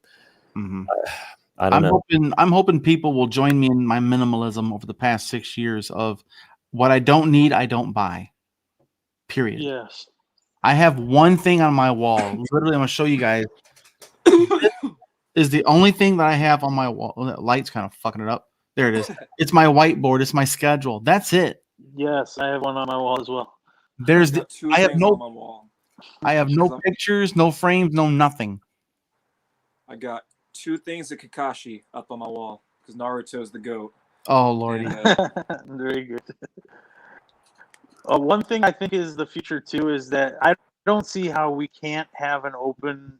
First off, Elon Musk was asked what kind of governance would there be on Mars. He said, I think it would be best to have a direct democracy, as in not have a republic where you just trust this person, right? But rather have a direct... Yeah, and secondly, I don't see how that wouldn't work. I put it this way: I think that would work really well on the blockchain. What is the blockchain? I do too. I think the first distributed ledger, right? Go ahead. I was going to say the first step to getting there would be to do the political surveys. Like, why the fuck aren't political surveys and polling done on a blockchain right now instead of through these fucking agencies with their weird ass algorithms? Everything is secret. And I have a suggestion for that. For Twitter, you fuckers, give me some money. Nonetheless, if Twitter was smart, they have the blue check mark. What if they make a green check mark for us, and we use a third-party vendor that gives us an online passport via blockchain? I submit my driver's license and my birth certificate just like I do for a passport to travel internationally. I do the same thing there. I got a birth certificate, passport, and I think it's social security number, some bullshit here. But create an online passport when I log onto the internet on my computer or something, and I'm going to participate in a voting process, taxes, polling information. And if I'm going to talk if I'm going to secure, if I could, I would only allow people with a green check mark to join me in studio. You're a real fucking person. You're not a bot. You're not some troll fucker. You're going to say some radical bullshit and get me blocked or some bullshit, fuck up my stream. But we could use that. Then you can do legit, correct, targeted, real polling. So we'll know who's actually fucking favored by the people, not Joe Biden before he even joins.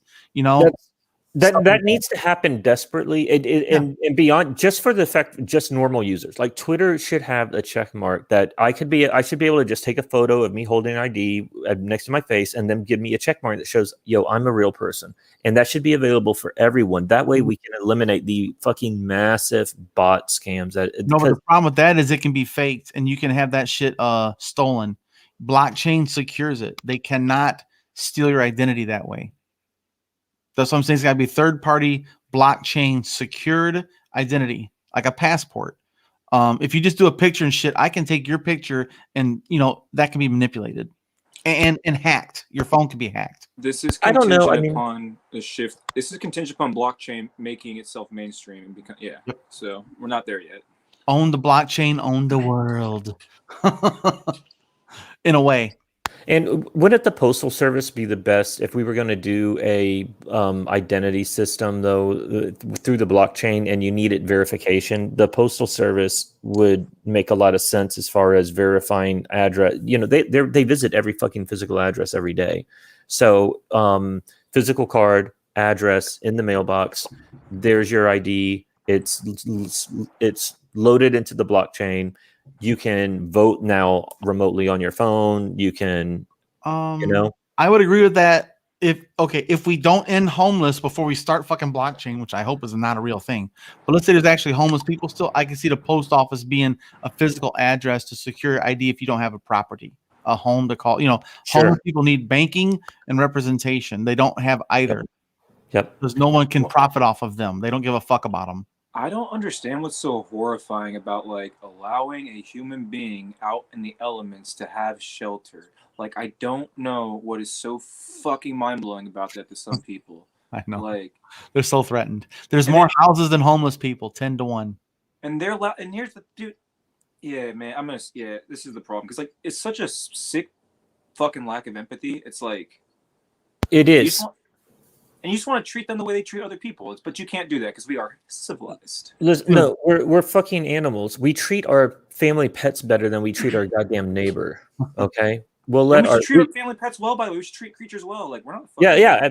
But you don't go to your. I feel what you're saying. I understand here. You don't make them do a bunch of fucking tricks, pointless exercise trick. Go run around the yard 20 times before I give you your heartworm medicine, right?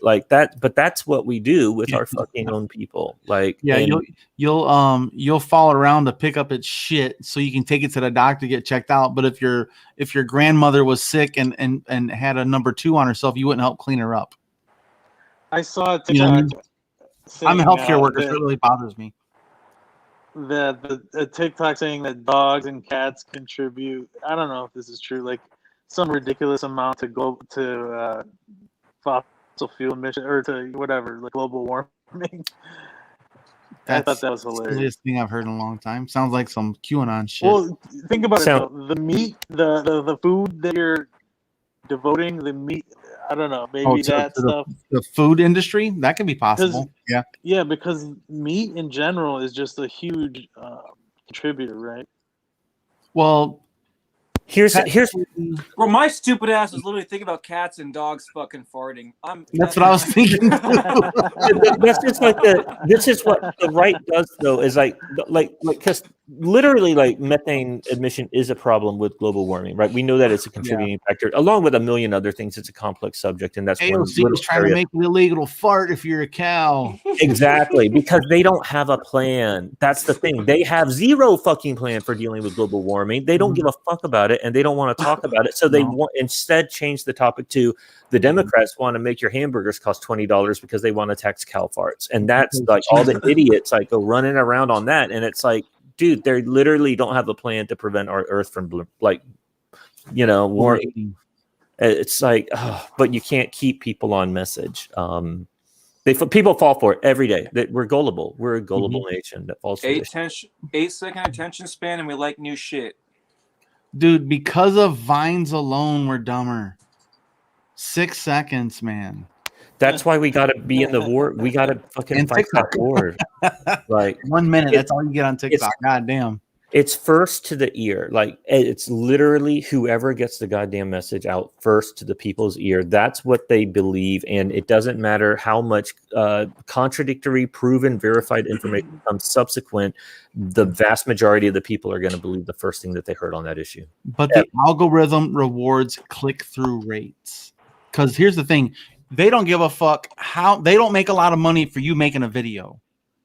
Like they have to earn that media for you to, they have to earn, it costs them money to get your shit up and then promote it. Their algorithm promotes it, right?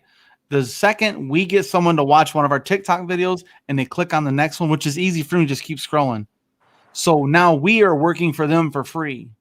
That's the whole point. Same thing on YouTube. If I do a video and the next suggested video is Kyle Kalinske talking about the same thing I just talked about or a different spin on it or the same fucking tag words or some bullshit algorithm shit, right? I work for them now. I got them to watch the next video. Their job's to support you. Your job's to suck people in. Yeah, exactly. We're that reproductive thing, just like that algae. They plant the algae and we grow it for them. We're the photosynthesis. You're a receptor. Yeah, we're a photosynthesis cell for the fucking algorithm. We're the fucking light and they're the fucking moths. But that's what it is. They want click-through rates. That's why they reward click-through rates, because that means you got them to stay for your whole video. They reward that. The longer your search time is, the more the algorithm bumps you up. But I want to go back to something Michael said earlier too about the algorithm is they don't just, it's not just the algorithm. There's a human element, because they literally do throttle shit, which means you said something they don't want to be heard. They throttle your shit, or they ban you, they block you, yada, yada. But the throttling down means some human hit a button and said, nope. Yeah, say I might have it.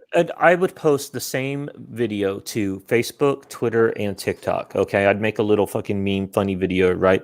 And I was getting let's say I got pretty good traction on Twitter. It kind of, got some legs and ran a little bit. TikTok blew it the fuck up, and Facebook had one fucking like. And tell me that they're not fucking. There wasn't something about that video that they said, we don't want to push this, and then that happens all the time. I mean, all the time. So the different entities, they are aligned. Trump spent $120 something million of political ads on Facebook, and that's before the super PACs and all the other entities that were around supporting him. So they had a vested interest in not promoting anti-Trump content. You guys want to hear something kind of weird? Fuck yeah. So this is totally personal, but it's weird on TikTok. I haven't seen it yet. I've only been here for 6 weeks, so if someone enlighten me. I'm looking for an answer. I had a video calling out the CIA, Jeff Bezos, Amazon, and Washington Post on all those ties. And after a few hours, there was those little warnings they put, like usually for like COVID or something. There was a warning, I guess, in Mandarin, and someone translated. A few people translated. It was all the same translation. So I'm gonna assume it was the right translation. It was like all kind of various forms, pretty much like dangerous content, like this might be like an unreasonable view or something, and then it disappeared after like 2 days. They throttled it already enough. They don't have to keep it up now. It was in Mandarin. Why would the fuck would China TikTok give a fuck about me talking about the CIA? China TikTok cares about all the thoughts and all the emotions of all of us, man. It's disturbing. And so does, for that matter, all the other American ones. They just aren't as good at it as TikTok in China. Well, Trump's machinery was pretty impressive. Like what Trump is the first domestic political party to really take what was happening from Russia and China, those foreign actors, and that asymmetric informational warfare, and he weaponized that shit like no one had seen before in domestic politics. I dove in. I went deep into the botnets of QAnon and was fucking with their algorithms and shit. I was posting memes and videos that were designed to look like their own content and then flip it like halfway through, right? And I would get their own botnets to pick that shit up, and then fucking it would blow. They'd spread it all over the fucking QAnon network on Twitter, and it was amazing. But yeah, they They were an impressive operation that people don't quite understand how much went into that. And it's one of the reasons he had more votes after a pandemic because of the power that they have. So, what are your thoughts? How realistic is what's Trump going to do the next 4 years? Is he going to go media? Is he going to actually make a run again? Is he going to end up in a jail in New York? Like, he's going to go to court for 10 years. He'll die in the courtroom. He's going to die in the courtroom. Call me 10 years. I don't think it matters as much what happens to Trump specifically, because the movement behind him is going to just put someone else in front of him. My money is on Ron death sentence. He's the number one guy, I believe, that will replace him. The hold on, though. There, he just locked down the spring breakers, man. He might have just fucked up.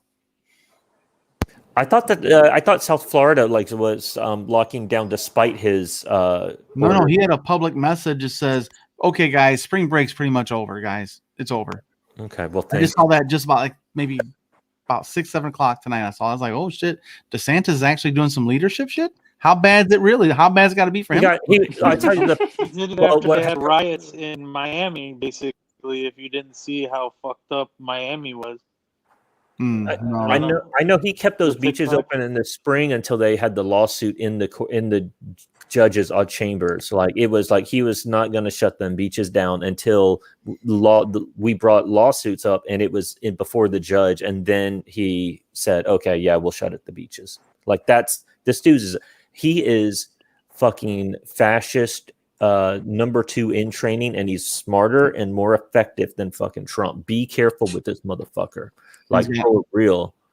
And he doesn't have a fake tan, doesn't have fake hair. It's actually a real tan. He lives in Florida, so that's cool. He doesn't give a. He's bad news, dude. He's a sycophant. Think about, they raided the fucking lady's house. Yes. For releasing actual statistics. That's Gestapo shit, dude. And that should have blown up across fucking media, and it didn't. No. It didn't. And when she had her story about how the data was being manipulated, right? I used to do data reporting for a public school district to the state of Florida. It was that was my role, and the way she described the pressure of giving the reports, and then the pressure, like, to not write the final report based upon numbers, but actually make an opinion, and it was like, fuck, that's exactly how that shit goes down.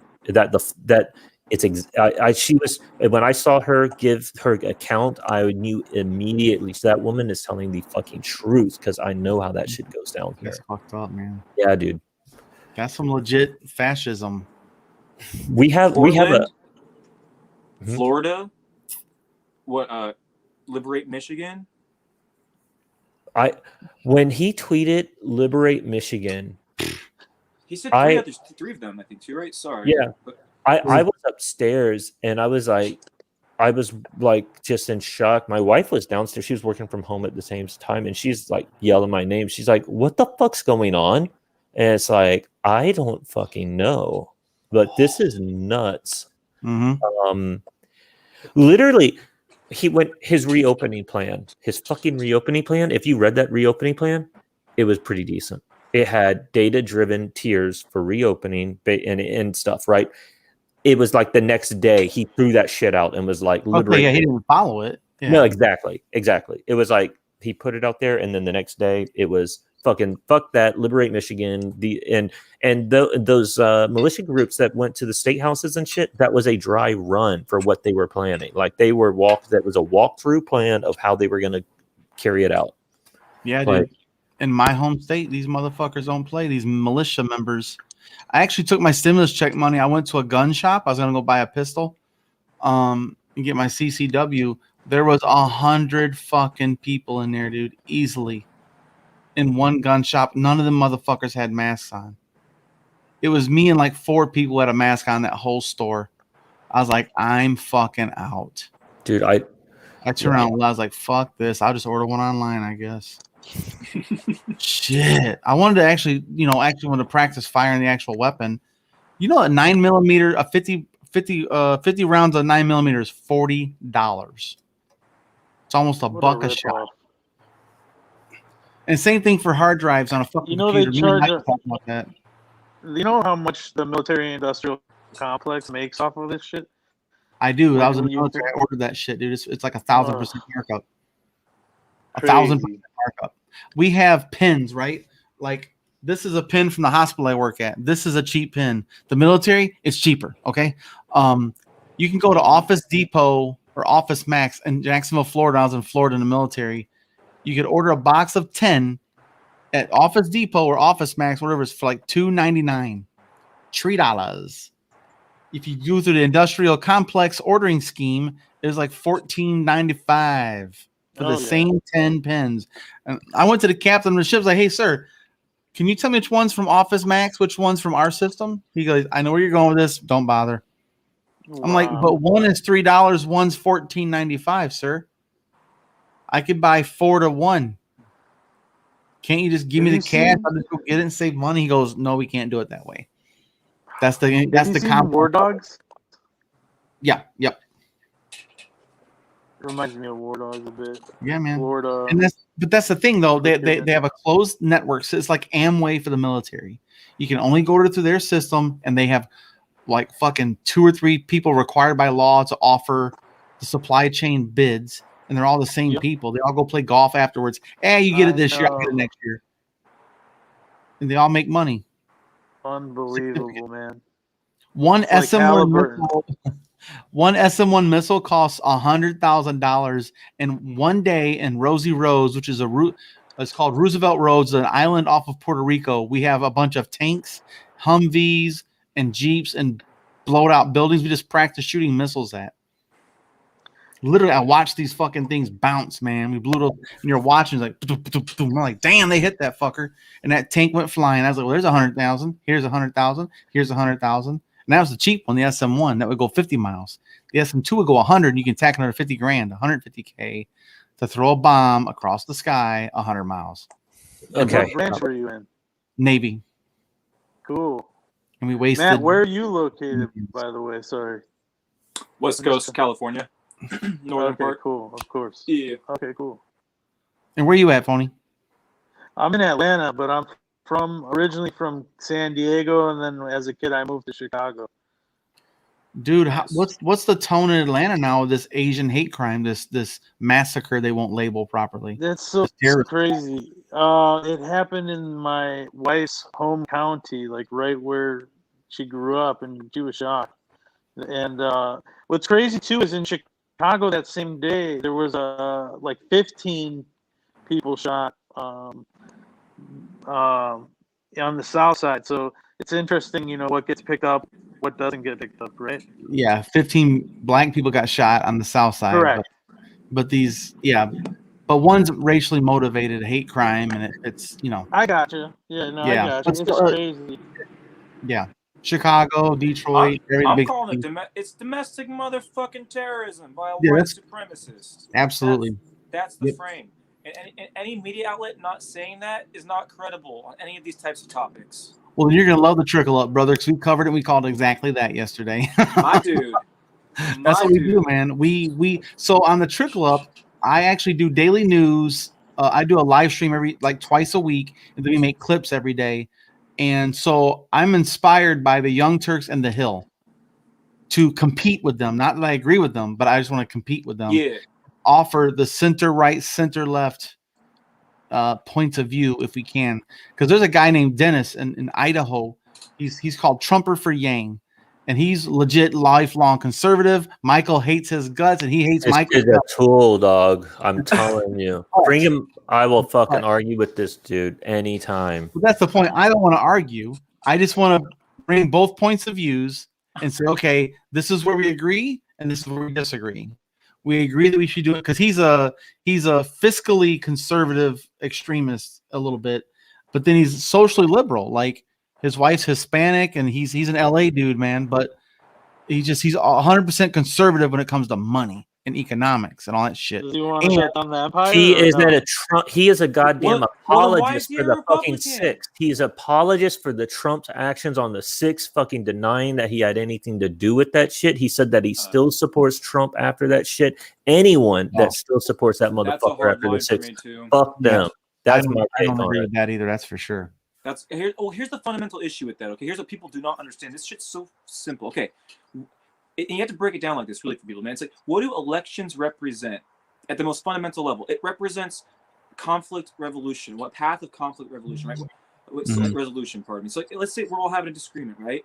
We can talk it out, reason, logic, evidence, stats, things of that nature, maybe even a little emotion, right? If that doesn't work, we try to shame. If that doesn't work, you walk away. If that doesn't work, you fight. That's literally about it, right? With some nuance to it, of course. And here's the issue. Elections represent talking. And if you're going to, and 65% of the Republicans right now believe that the election was stolen, if you're going to hold that belief, and if only 43% of Republicans are going to denounce the attack on January 6th, bro, that's extremism. It's fucked Yeah. up. Yep. That's the problem. That's a forceful belief. If they put that shit to action, and here's what I tell the Trumpers I live with. I'm like, y'all are pussies. You guys believe that shit and you don't act on it. That is the weakest, most cowardly. Dude, if I thought an election was stolen from me, I'd be blowing shit up. Yeah. Here's what I want. And the reason those numbers are the way they are is because the Democratic machinery has abandoned large swaths of this fucking country, and I've been playing with this idea of like making a daily podcast, like in the exact opposite style of like your Rush Limbaugh or your Sean Hannity, where it's like, I'm not promoting liberal ideas. Don't promote progressive ideas, right? Attack fucking hard the conservative ideas on the flawed foundations that they are. Like, capitalism is fucked, and do it in their territory. Like, I want a North Central Florida local fucking regional thing, and bring that fucking argument to them with the data, and make them and piss them off, and have them call in and argue, and let it be entertaining, because people like to be pissed off and entertained at the same time, but they're not hearing the argument. And do it every day. And what was he going to call that again, Mike? What was he going to call that? The conservative call out. That's right. I had it written down. Yep, conservative call out channel. Yeah, your conservative call in. We're going to call your ass out. That's right. I love it. And because right now these myths that they've been running on, the myth of meritocracy, the myth of capitalism, the myth of all this shit, right there, it's been fucking destroyed. Everyone has seen that the machinery is hollowed out. Now is the time to come at that shit fucking direct and destroy it. And for some reason, there's a lot of like Democratic politicians that are still talking in language with workism and stuff like that, because they're the machinery. Yep. Yeah, a moderate Democrat is a Republican. Period. Bro, I don't. They're the same. Dislike the people on the 6th. The ones who actually attacked that shit. The ones who actually did it for the most part. Hear me out on this. Here's my logic on this. I see where you're going with it. I don't like it, but go ahead. Yeah, I know, right? It's sick in here, bro. It's sick in here. So I'm with you. So here's the thing. They were fucking wrong. Okay, do not get me misconstrued. Yeah, I know. If you take the facts, right? You can't vote in change. I hate Trump. Okay, I hate all those fucking people. I hate them. But do I kind of admire in some way them going in and just fucking wreck? They should have wrecked shit and just said we need to start over from scratch. Based on what they believed. Hey, this election was stolen from us. Right on. You know what? You're fucking wrong about a lot of shit, and you're probably not all there. But at least you walk the walk. I respect the fuck out of that, because here's the thing. If I actually thought this election was stolen, I would actually have a really difficult problem, because I would be like, do I support the fascist or do I support the corrupt ass system, which is basically the same fucking thing at that point? You know, it's like, what do I do? You know, so it's like, I think I have to support the fascist. The election wasn't stolen, but it was in the sense that there was never an election, because you had no choice, because your choice was between these two parties, this false choice that doesn't really exist. I don't fucking like that argument at all. I think here. I think it's intellectually lazy, and I don't mean that to offend you, but like that both parties do suck largely, right? But they're not the same, and we do have a opportunity here to seize the Democratic Party, because this Democratic Party senior leadership, they're dinosaurs. They're on the way out. There is a progressive caucus within that Democratic Party that that is growing in numbers. And if we fucking are right, we need to be working right fucking now, getting the candidates ready to primary the asses of the lame ass Democrats that are, we need them to go. And keep filling progressives in there so that as that power vacuum comes up, we can fucking fill those leadership roles and then draw a line in the sand and say that old Democratic Party, they're fucking done. Now this is the new way. It won't happen. It won't be allowed. I was on YouTube. My first videos in 2005 were me calling the AFL-CIO to try to get Mike Rovell and Dennis Kucinich on the stage. They weren't allowing him on stage. Sure. Okay. So my point is the system. It's not easy, won't but allow for dramatic change. Well, the thing is that we have to force the shit, and it's not easy to do. But the problem is us, because there are not enough of us like engaged, demanding this shit, and it really we have to wake up the people next to us that are asleep and that are feeling the way you are. That it's like pointless. Like let's go. Like here's the thing. The machine that we're talking about does that. It creates that apathy. It creates this mindset. It creates what we are to a degree. We hold some accountability. We hold some responsibility in that, right? Because here's the thing. People always like, oh, government sucks. Oh, media sucks. Yada, yada, yada. Well, we're government. We're media. That's shit's a reflection upon how we utilize it, how we create it, and how we consume it, right? And so it's like, and people just completely dismiss themselves from the fucking process. And here's the thing. Social media, as ugly as it is, if utilized properly, gives us an amazing fucking ability to bring some people together, get a message out against the elites, because it goes back to what I was talking about last time. If the elites you can't beat them at their own game. All right, they have the monopoly on the game. They're the best at that game. They've been doing that game forever. Okay, so if you can't beat them at that game, you got to beat them at something else. So if they've got the money, if they've got the machinery, we've got the numbers. So you've got to utilize that. Let's play above the fucking chessboard. Let's play off the chessboard. Like make our own rules and fucking. And that's what this shit is. I'm trying to do. Like, I mean, I'm fucking crazy. I'm like, you know what? Literally, it was like I just got sick of hearing some bullshit. And finally, like, you know, I'm gonna fuck it. Let's do it. Let's get the fuck on TikTok. I hate this thing, but apparently some of my friends kept saying, bro, you can do it on here. Like you can go off on there. I was like, you know what? Fuck it. Let's do it. So I did it, and let's do it, man. Like, I'm down. I'm down. I was chatting earlier with Boyce. I was going to say this real quick. Go ahead. Let me get this out real quick. I was chatting earlier with Boyce about this, and it's like, you know, there's a lot of people that that are interested in doing streams or podcasts, and maybe doing it locally too, that for progressive stuff. But if you know, like mute the media, if you're going to create like a media like movement to help, one aspect of that could really go a long way is providing like the training, the help, the material, like setting for how these new startup podcasters get them the foot on the door, you know, and get them up and running and helping them with material, like so something like that, setting that infrastructure up to help them be successful. Here's what I kind of did. Here's what you can maybe do. Yeah. I would even be interested in Matt joining me sometime on the Trickle Up to talk about foreign policy from a little more informed position, and Phony as well. Like, I don't know a dick from a hole in the ground when it comes to that stuff. You know, like I understand some of the history, but what we learn in school is total dog washed bullshit. So like I can do some quote unquote research like the right does and come away with knowing jack.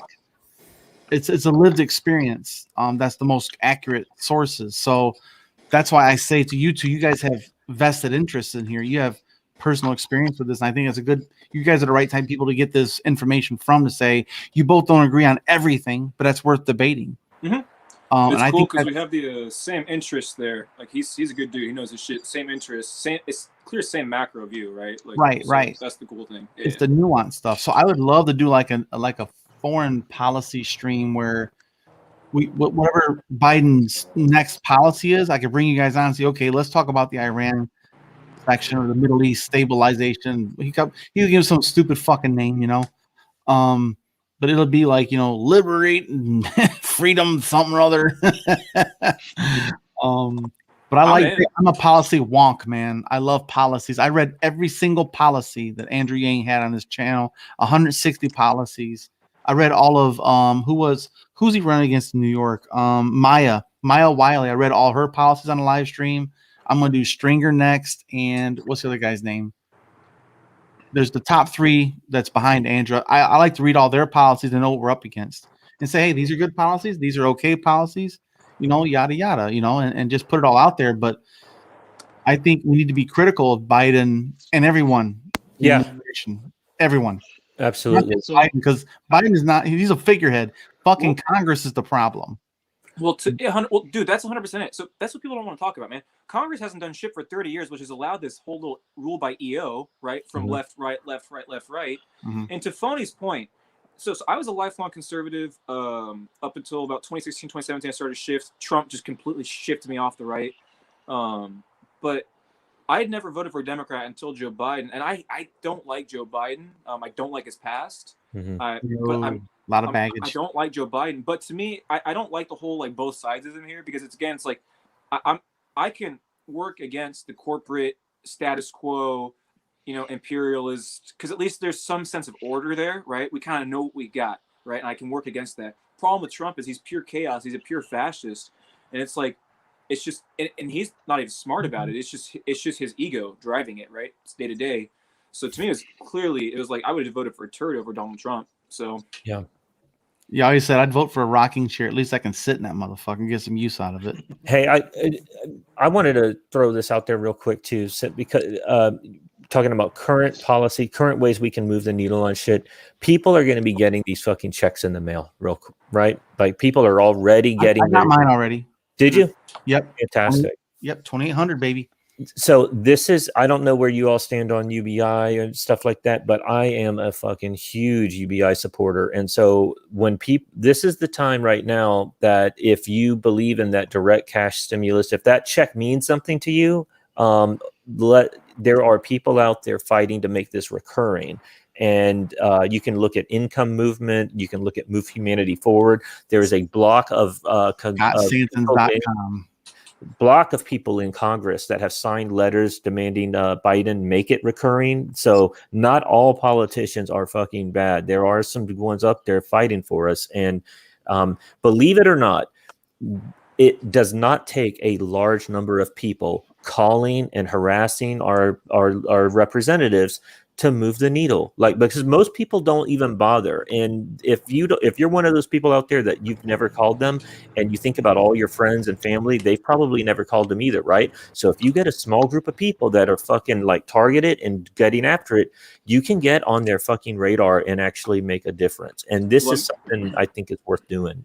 100%. Let me, for example, what we do with the OYAC, dude, we 100%. It's literally 10, 15 people just making repeated calls, repeated meetings, respectfully. Just say, hey, this concerns us. We're part, we understand this is an international thing, but, we live here. It affects our family, things like that. Can we have your time? And it just takes a few people. To your point, everyone thinks dude, there is such a thin line between what is going on and just this shit just popping off, dude. I don't think people realize how little is holding this shit together. They just think we're so removed from everything, and it's involve yourself. Never do involve it, yourself. You have way more ability to impact this shit than we realize. It'll never happen. I'm sorry. That attitude does nothing for anyone. No, it's I push back on defeatism. Because it's not defeatism, because it starts letting you think, okay, if this route isn't going to get me to my destination, what's the other route? Because I promise you, there needs to be some sort of change. Here's the problem with what you're saying. I get what you're saying. I actually don't disagree with you. The issue is you just framed it as an absolute. So these guys just hear never. They don't hear you saying, oh, it's probably not that way. It's this way, right? So it goes back to what you said earlier. I heard you earlier. You said you can't vote to change, essentially, right? You can't vote to change the system, essentially, was what you said, my man. Yeah, I mean, especially when you have money as free speech as a Supreme Court precedent. Especially given what we said, we all agreed earlier that corporations are. That's why if you take a political test, how many of them ask, "Oh, is is what's good for the American citizen what's good for the corporation or something like that?" Something to that effect. That's right. And people say yes to that shit because they're brainwashed and indoctrinated. But to that point, your money in Congress, we need to get the money out of politics right now. HR1, the For the People Act, that shit is fucking going. Is right now. Are you calling your reps? Are you fucking fucking writing letters, like getting other people engaged to do that shit, because we have an opportunity to fucking. So I didn't even know about it. Our media failed us and never told me about it. So what is it? Okay, so there's a podcast called Yang Daily Podcast where he actually shares a link called Resist Bot. You put in your zip code, and they will give you a link to, and you put in your name and your address, and it automatically sends an email or a printed letter on some of them to your representative's office. That fucking quick.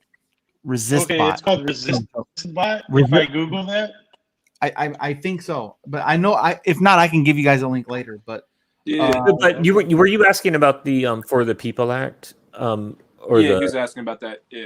Yeah, I've got a TikTok I made on that. I'll tag you on it here in just a moment. Yeah, man. But check it out. It actually is. It's got a lot of good stuff. So in is it somehow gonna change that Supreme Court ruling that said people can donate unlimited, corporations can donate unlimited?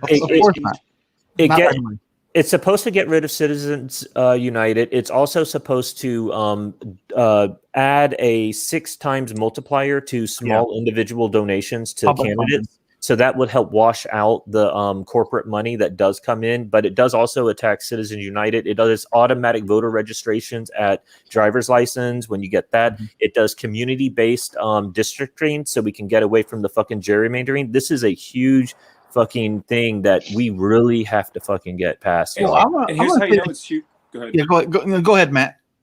I'm just gonna say, here's how you can always tell what's big. Just all you have to do is look at what the GOP right-wing rags are pointing out.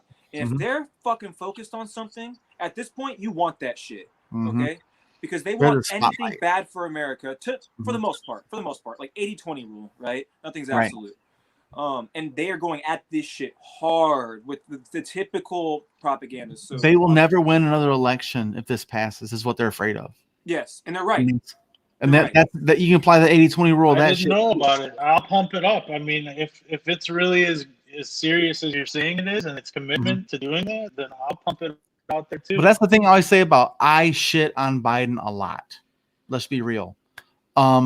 He deserves. Yeah, you got to. Biden and Trump, Trump is just a danger to society. Biden is just a danger to repeating the same mistake. Well, just a danger to repeating the same mistakes that got us Trump in the first place. That's the real danger. Right. So I shit on him a lot. But what I said now is I had zero expectations for him. But I am pleasantly fucking surprised by his stance on the pipelines, the fucking environment, the commitment to doing all electric vehicles. That blew my fucking mind. Even though Nancy Pelosi bought $1 million in fucking Tesla stock, corrupt motherfucker. Even better. She's gonna get paid even fatter. Options pay fat. It's bullshit. It's bullshit. She should be taken out immediately for that shit. That's insider. Why don't trading. they all have to stop trading when they join? Shouldn't that be a thing? I think they should not be allowed to participate in the stock market, and they should be forced to take bill that says that. Oh yeah, for sure. That's why my big stance on Medicare for all is I'll only support Medicare for all with a caveat that Congress must take it. They're automatically opted in. They don't get the golden parachute healthcare system. Yeah, I think they have a pretty much. No, they have the golden parachute healthcare system. They have zero out of pocket shit. AOC, I'm a fan of AOC for her transparency. She live streamed. She said that. She live streamed her fucking healthcare package, her fucking Apple phone, her iPad, her MacBook Pro, all the shit. Legend for that. She live streamed it on Instagram, dude. It's fucking sweet. She's the real thing. Because again, like she's so my top 5 on the national scene. Because at this point, I'm all in on national politics. I'm less concerned with policy than what kind of conversations do you generate, what are you pointing at, and what kind of transparency and authenticity do you bring to the process, right? And the 5 I've kind of pinpointed right now, obviously, Old Man Byrne. I don't always agree with him, but that dude's a real one. Yeah. AOC is to that point what you just said. She is calling out everybody left, right. It does not matter. She's really trying to bring accountability back to the system, and she's really trying to be transparent with the people. Exactly what you just said there. I really like Amash. I think Justin Amash is a good figure to watch going forward, just because he used to be a Republican. He shifted, so those types of people do have a bit more credibility with the crazies on the right. Dude, yeah, man. Honestly, even someone like Tulsi, who has kind of fallen off a bit. I like Tulsi Gabbard because, again, she's willing to call out the establishment. There's some things she said I don't fully agree with. But anyone who's calling out that establishment, that military-industrial complex, Wall Street, yeah, we got to promote that. She kneecapped fucking Kamala. That was awesome. Oh, God. And Kamala was that was such an embarrassing response. It's like, yo, just you're representing the state as an AG. You only have so much room. It's like, God damn. Here's my other two. I'm a Katie Porter stan forever. Cori Bush. And Cori Bush is the shit. She's real, dude. But Katie Porter, Cori Bush is Katie Porter's too awesome too. Fuck yeah. Katie Porter is a fucking psychopath, man. I love it. She knows everything about everything with money. She knows all of it. Some oil executive said, she goes, so what do you think about these special incentives you guys get for tax? He goes, we get the same tax breaks all other corporations do on depreciating goods. And she goes, don't you dare insult me like that again.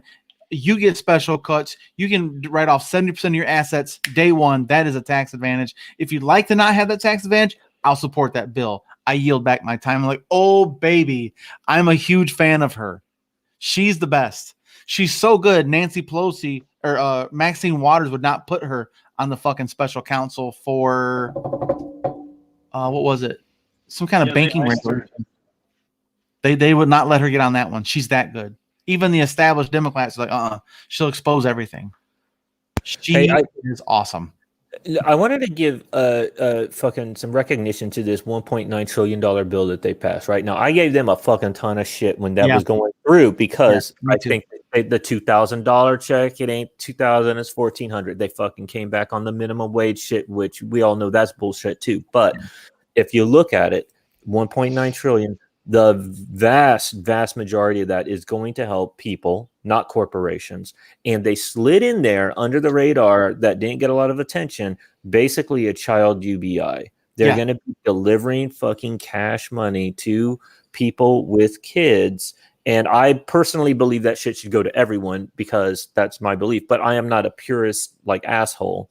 And this plan, sending money to these families with kids, the numbers I've seen from studies, it's going to lower childhood poverty by over 50%. That's so I got a kid. Am I gonna get it? Fuck yeah, dog. No. There's means testing. So you gotta earn less than $75,000 a year as a person or $150,000 as a family. The same means testing for no. Is it? It might be lower than that, but let's just say 70. There's means testing. So if you're bringing in 6 digits a year as an individual, no. But what if you're married and have a kid? Then as a family, you're making under 150. Yep. If you're married and making under 150, I think you get the. Let me look that up because that's the cutoff for the UBI. That's not the that's the cutoff for the stimulus check. Let me look up the numbers for the actual. The baby one's different.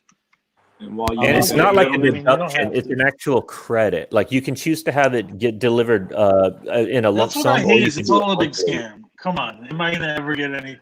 You're gonna that's. Can I tell you that my Illinois employment? I got laid off in the COVID shit.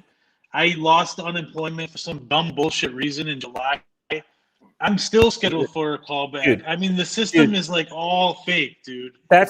You're absolutely right there. The unemployment insurance, the legacy programs that we have as a social support system are completely fucked. They're often run at the state level, and the states break them intentionally. Like that's the thing. Like, and a lot of the old school corporate Dems, they've been fighting for these fucking programs for so long. They can't even get that through their heads that they suck, and we need to move past. I'm at the point where, like, do I even care for states anymore? Like, they're so fucked. Seriously, dude. Illinois fucked me, dude. My wife was pregnant, dude. I had no job. I had worked for 10 years, 8 years for Apple, then 1 year for Cars.com. They fucking cut me.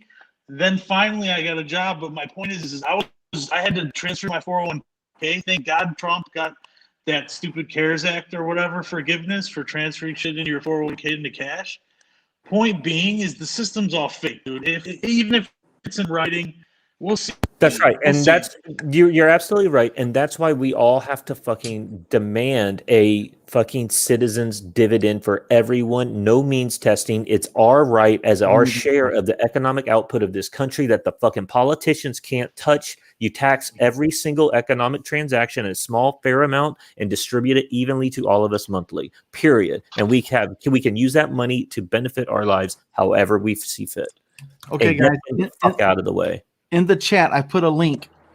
Okay, if you guys copy and paste this, that goes to the child tax credit calculator website on Killinger. What the fuck? Kiplinger.com has a child tax credit for 2021 calculator.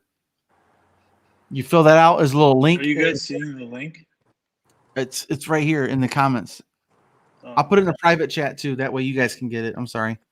No, you're good. I'll screenshot it or something. It's in the private chat now. It's actually a link. You can go on where I it says see it. private chat to the right. Yeah.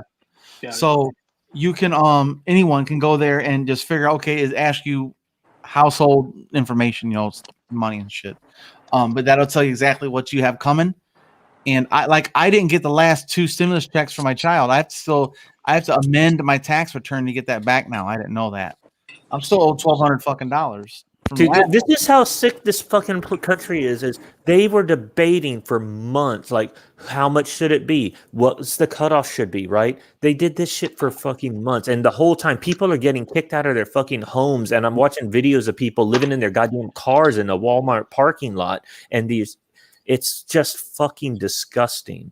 Dude, think about this. Arkansas, you can go to jail for being behind on your rent. I'm doing a video on this shit this weekend. That's the most un-American shit I've ever fucking heard in my life. Well, Arkansas is its own country. Didn't you know that? God, that's fucking wild. And on that note, though, I do got to depart. So, boys, I appreciate it, man. Hey, guys, you guys want to do it again? Yeah. This is my life. This is my world. I like TikTok. That's fun. But this is that's why I'm called the Walmart Joe Rogan. Get your TikTok into my knowledge somehow. I'll tag you on my next one. I'll just tag you. Both you guys, please. All right. Take it easy, Pony. Whoop. I'm here. Oh, there we go. Oh, he had to go. I thought it was the other guy. Okay, gotcha. But yeah, man, Arkansas is fucked up. You can go to jail for being poor. But then again, our vice president kind of laughed about putting parents in jail for their kids for truancy. So, what good are we? Dude, we as a people. Why political parties shouldn't be banned. Sorry, go ahead, resist. No, I blame us a lot of it too. I mean, our political system, of course, sucks. The media obviously sucks, but we suck too. I mean, I say this a lot, but I live in the state of Florida. We had a governor here, Rick Scott. He ran he pled the fifth 75 fucking times because he ran the CEO of a company that had the largest Medicare fraud billing scheme in the history of America at the time. And he walked away from that shit with fucking nothing. His company was fined like billions of dollars. We elected him to the governorship after that shit twice. And when he term limited out, we sent him to the goddamn Senate. So Florida, y'all stupid fucks. And I live in Florida. I know we're dumb. We need to do better. I'm trying to move to Florida. Fucking no state income tax. Yeah, but we're also genocidal fascist fucking breeding grounds. So it's fun. Believe me, I love the people of Florida, dude. They're a lot of fun when they're not trying to kill you. They're fucking a blast to hang out with. I know a lot of people like that. That's funny. Michigan. Where are you? I live about 10 miles off the Lake Michigan coast on the southwest corner. I'm familiar with. So do you know where St. Joe is? I live 5 minutes from there. That's where my daughters live at. Okay. My grandma used to live there. I love So you're in Chicago, right? I moved down to Atlanta because the world was ending. I had no job, and my wife's father had a property that became free, and there's no the person wasn't paying. I thought eviction would take months, like in Illinois, but they basically got out of here. We slid in here for a good rate, and I'm working remote for an insurance company in software development. Yeah, me and my girlfriend are going to Chicago for the weekend, or for about 4 days, and on spring break. Just gonna go to, like, the museums and shit, and Dude, just it's fun. You'll I fucking enjoy it. love the city, man. I love it. Hell yeah, hell yeah. Airbnb downtown with a view of the Bean. I love it. I went to Chicago for the first time a couple summers ago. It was a blast, man. My wife grew up there, and so we saw all the sights. It was a trip. It was summertime. We dove in the fucking Lake Michigan right there. They've got the skyscrapers right there, and it's like it's surreal, man. By the Navy Pier. Yeah. Right on. Yeah, it's like Rockaway Beach or some shit for Chicago, you know. But I love living by Lake Michigan because it's as big as a fucking ocean, but it's fresh water. That's what I'm saying. Exactly. Nice. Fresh water, man. Get why Atlanta doesn't cut it. I'm like, listen, I need to be near like a big ass lake or an ocean, not these little like reservoirs and shit. Oh, I love kayaking, man. Oh, I love kayaking. I used to surf in the military in Florida. There you go. I surf fish, man. I'll get out there and wade out there and just fucking surf fish all day, dude. That's my favorite thing, dude. Well, see, when I first got in the military, so think about this, guys. I'm a poor kid from Michigan that's never seen the fucking ocean. So what do? Join the Navy. Hope like hell you like it, you know. I dive in head first kind of guy. I'm a thrill seeker. Did you ever go to San Diego? I went to San Diego once just to visit my buddy from the military. He lives in San Diego. He's a regional manager for Bank of America in San Diego. Okay, cool. He had his chip tooth a couple years back from a robber put the gun in his mouth and broke his tooth. So that was a bad day at work. Damn. Yeah, he was pretty shook up about that. But yeah, San Diego is fucking gorgeous. And I went to LA last year for the debates, or over a year ago now. But when the debates were in Chicago or LA, I flew out there and stayed for 5 days. And K-Town, man, and Koreatown, that was fucking nice too. Oof. So you're close to the lake right now? Like 5 minutes, you said? Yeah, I'm like 7 miles from Lake Michigan, in a little city called Coloma. It's like 10 minutes from St. Joe at the most. And that's where my daughters go to school here. It's a real good school. It's like this most picturesque, like lighthouse, boats going up a channel. Local, there used to be a festival called the Phoenician Festival. Yeah, that's a big one. They quit that. I know. What the heck? It's a nice bluff area. It's quite a bit of commerce down there. It really is. I'll try and find where can I go to my fucking thing? And I don't know. Let me see if I can find something. I'll try and find his photos. Resist. Where are you in Florida? I'm in north, just north of Jacksonville, Fernandina Beach. It's okay. Are nice, you near an ocean? Yeah. I'm right near the beach, and it's a nice small little beach town, and yeah, so it's a nice place to live, raise a family too. But I don't know. I'm kind of ready for a change. It's my son's going off to college. I got a couple years for my daughter, and I kind of like to do the Pacific Northwest. Like that's sort of where I'd like to go. Craving some redwoods and some nice. Yeah, no, I've just never been there, and I've been I lived in Arizona for like 10 years, and although if I could get a gig in San Francisco, I love that fucking city. I fucking have visited there a couple times, and I love fucking San Francisco, man. Like, but it's that probably won't happen. It's too expensive and shit. But I heard there's people shitting in the streets. Well, that I just walk around that. I can overlook that, man. They got a lot of good restaurants. The epitome of this fugaz of a society that we're in is San Francisco right now. Okay, guys. In the sense that, all right, you got a bust. No. I was gonna show you guys. This is a view. This is my therapy office in the summer. Let's see it. Bam. That's this the pier. Is pretty cool software. There's the lighthouse he's talking about on the North Pier. I go to South Pier. I put my hammock up here and I just sit there until the sun sets. You're living the dream, dude. Dude, it was so nice. This is almost August because the sun always sets between the piers between July and August. That's living the dream. Over here, it's like September when it's over here. Dude, I love it. I get a fucking tan in the summer. But yeah, this is my favorite place to go in the summer. it's just everything to me. It really is. But yeah, I just kick back in my little hammock and I just chill. Like one not this summer, but summer before that, I actually and here's my kids at the pier a couple years ago, back when they were younger, nice. man. Shit. Now Oh he's my 19 God, that's now. so nice there.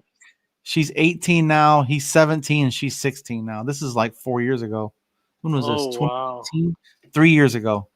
Yeah, he's in college now. This is down at the that's where the piers at is they got it all spray painted. They paint it white every couple months and they just let the kids go out there and tag it and shit just to keep them out of trouble, so it's not illegal and they get in trouble. That's cool. Look at my Yang Gang, folks. Oh, I miss it. Shit. Oh man, you were there with them? Oh yeah, dude, I was everywhere. Dude, Like, Yang is the man. hell yeah. Yeah. There's Fred the Felon. There's not Ching. He would have been the perfect president in these times, man. He had all the answers. Dude, he's been proven right on so much Make stuff America think harder. I know. I'm so fucking it makes America needed to hear that. Well, enough of America didn't hear it, unfortunately, because Joe Biden was the chosen. No, one. but he was killing it on TV. They just fuck him, dude. It's all rigged. I'm telling you. Yeah. There's a lot of what you're saying is fucking true, but I just I'm not.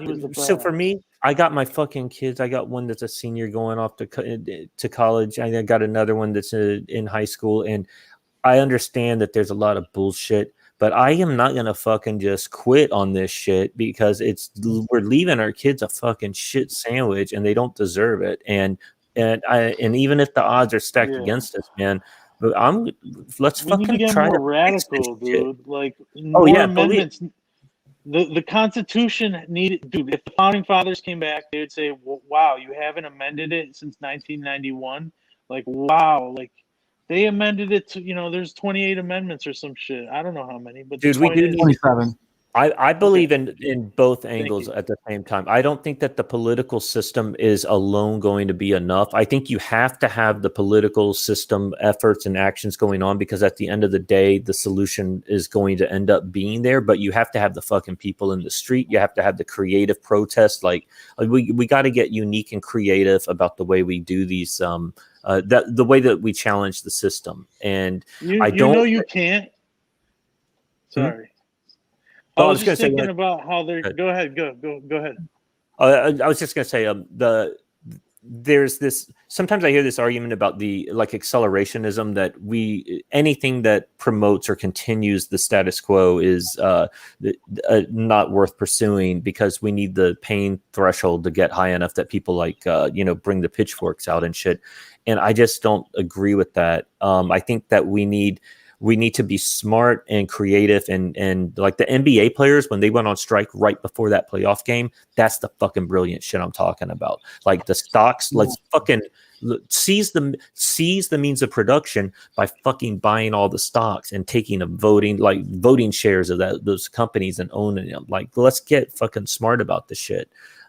Because with the situation devolves and it gets worse for people, like what we saw with COVID, it's not that people get smarter and start behaving in the way that we want. They actually turn on each other. Like we get worse, our IQs get worse, and we become more. I don't think the outcome is through accelerationism. Is it? I think we need to lift up the body of humanity and fucking. Let's be creative and seize the power for sure. But we got to get more people involved. Because so many people believe that they vote and then they go away and they hope that they do the thing that they want. And to me, I'm not fucking hoping. I'm fucking working on it. And if they don't do the shit I want, it's my fault because I failed. I wasn't effective in my activism, and I'm going to get those motherfuckers out. I want them primaried and fucking put some other people in there. And, well, I got a couple of policy ideas that would help kind of upset their apple cart is using Big Brother against them, the enemy or the internet. I want to Big Brother the White House and Congress and the Senate.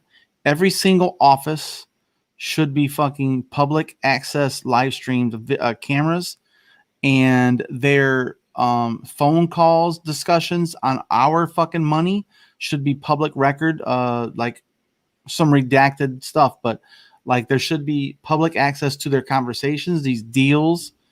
They should not be walking the halls fucking us, actively fucking us, and us saying, thank you, may I have another? I'll vote for you again with a 92% re-election rate. You know, Yeah. I think they should have publicly, you're here to serve, bitch. Serve me. Make me a sandwich. Do something for that $176,000 a year.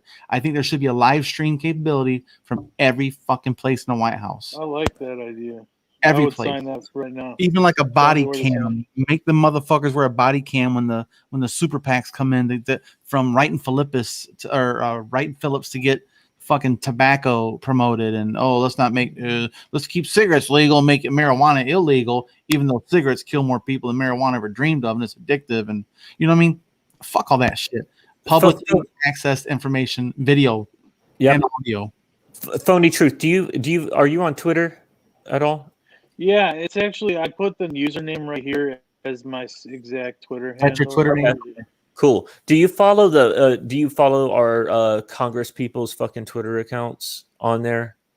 Oh, the 365. No, I mainly use it for stock, like trading shit. Check this. I don't really engage in political commentary. Check this out. This is something I do, right? And there's two accounts. There's all 465 and all 100 senators. Those two accounts, you follow them, you set the alerts on, and they retweet everything that our Congress and Senate people tweet. And it's gonna fucking piss you the fuck off at the amount of bullshit that those fuckers put out every day. But two, if you turn that notification on, you can retweet them immediately when they fucking do that shit. And half the time they're still holding that device in their hand. And I've gotten in fucking back and forth with those motherfuckers. So like I got into it with Paul Gosar. Like me and he was fucking calling me a treasonous asshole, and I was fucking laying it back to him. Like, I mean, I like Chip Roy from Texas, like for real, like that's one of the things that I think that moves the needle, because you can actually get a message. Most of them are not like Trump or Obama, where there's so much noise in their feed that you can't get through. Most of them don't have that many followers, and you can fucking get messaging in front of them. And you think it's them for sure picking up? You think it's them handling their tweets?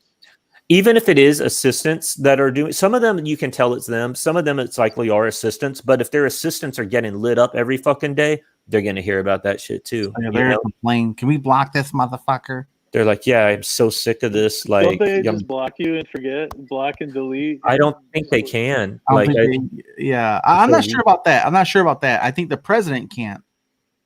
But if it's not your elected official can't block you, but all the other ones can.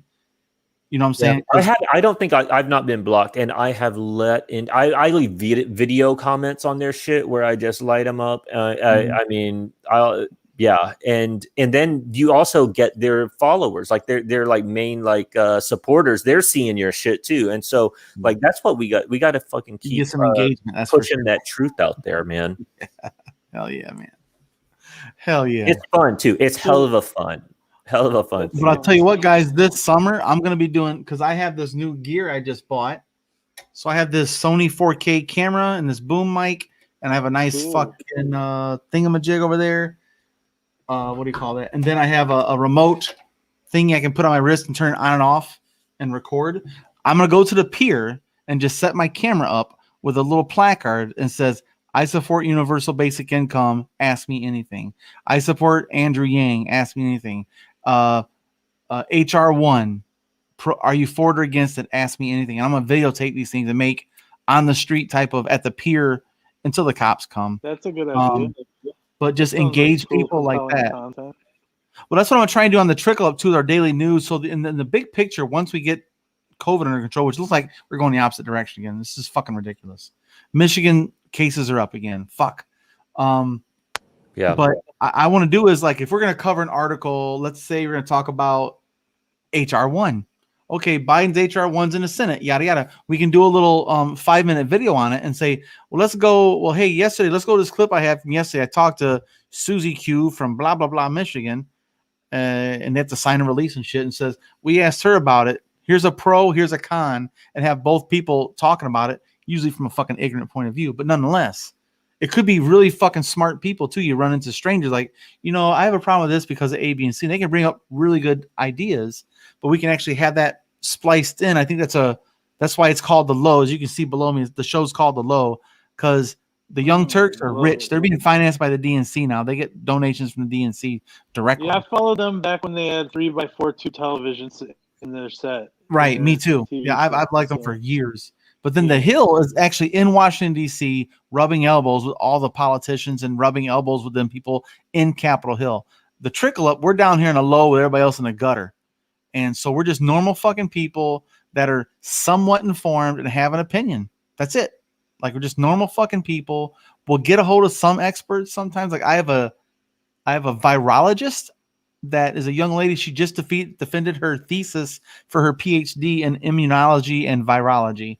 And so she's going to come on and give us a detailed critique of the virus, the vaccines, I mean.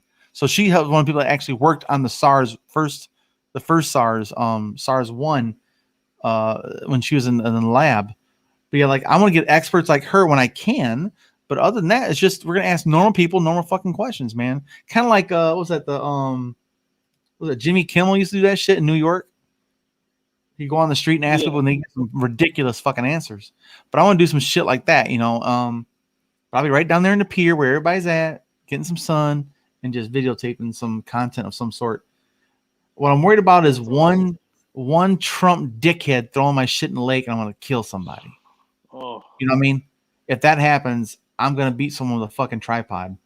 oh my gosh. That's my one worry is these motherfuckers. And plus the kids dive off the pier and splash, and it's not my property. I can't tell them don't get so close. It's not I can't. So I'm not sure. I also have this. Where the fuck that thing go? I also have a battery a backpack strap so I can wear it on my shoulder here. Cool. So it'll sit here, out the way, like that. But then I can go to like a rally of some sort of political function. Even like I'd love to see a fucking Trump rally come to Michigan. Oh my god!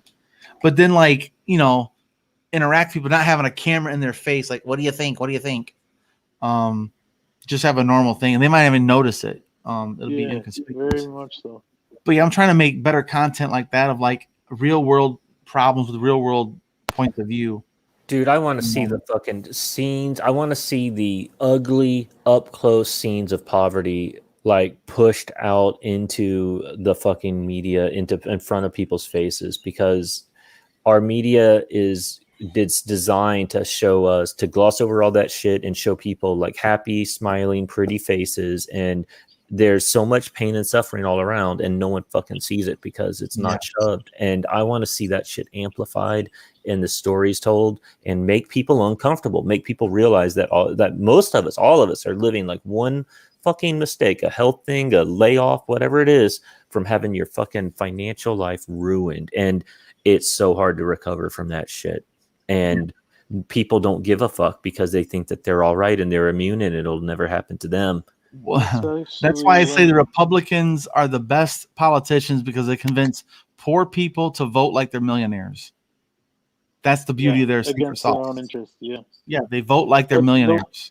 A lot of what homelessness, what leads people there too, in my experience, is the drug addiction and the lack of free, proper drug addiction resources is really a shame and a blight on this country.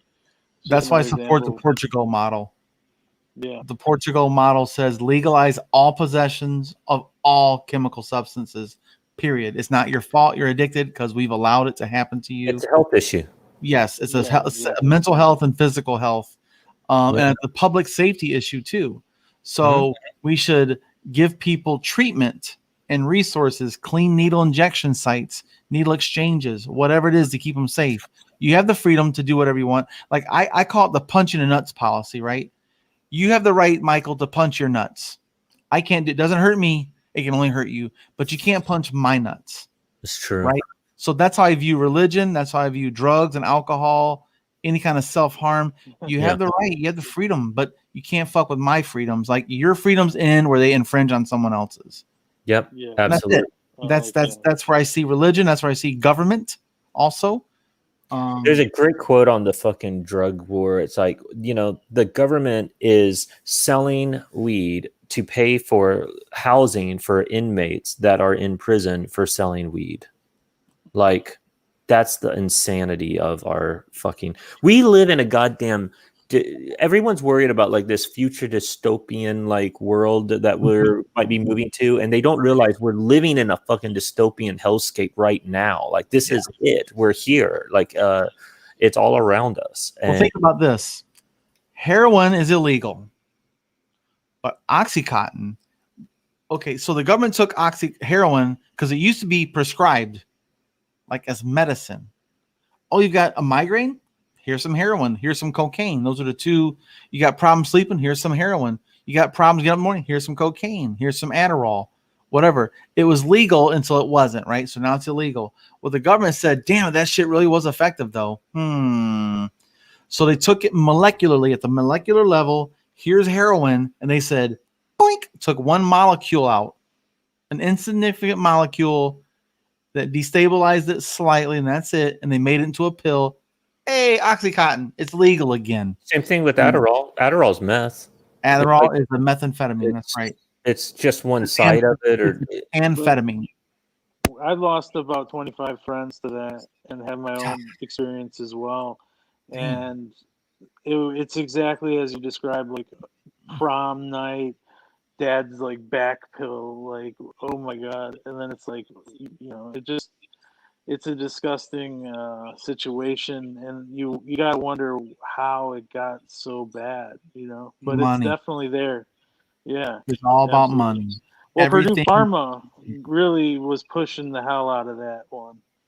No, Big Pharma or Purdue Pharma was the one that got sued for Vicodin too, because they said it wasn't addictive.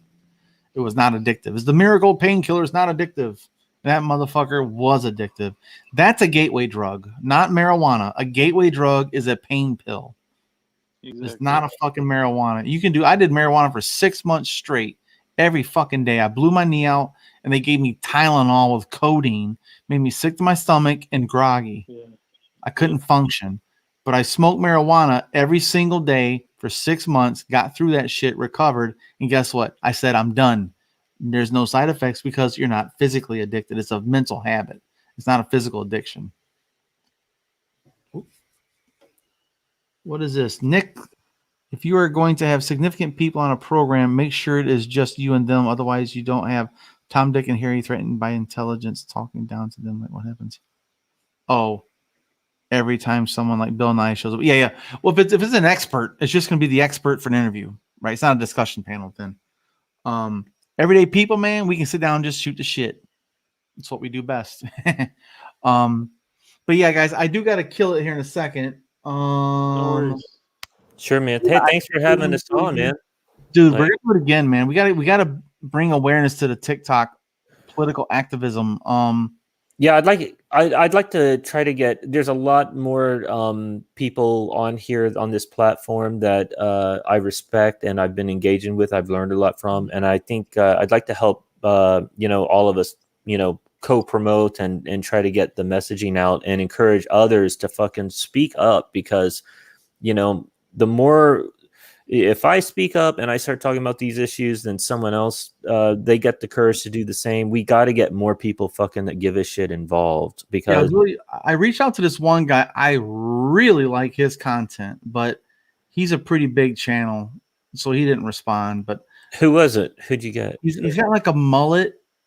There he is. It's called Good Trouble. Oh yeah, Good Trouble, dude. Yeah, he is awesome.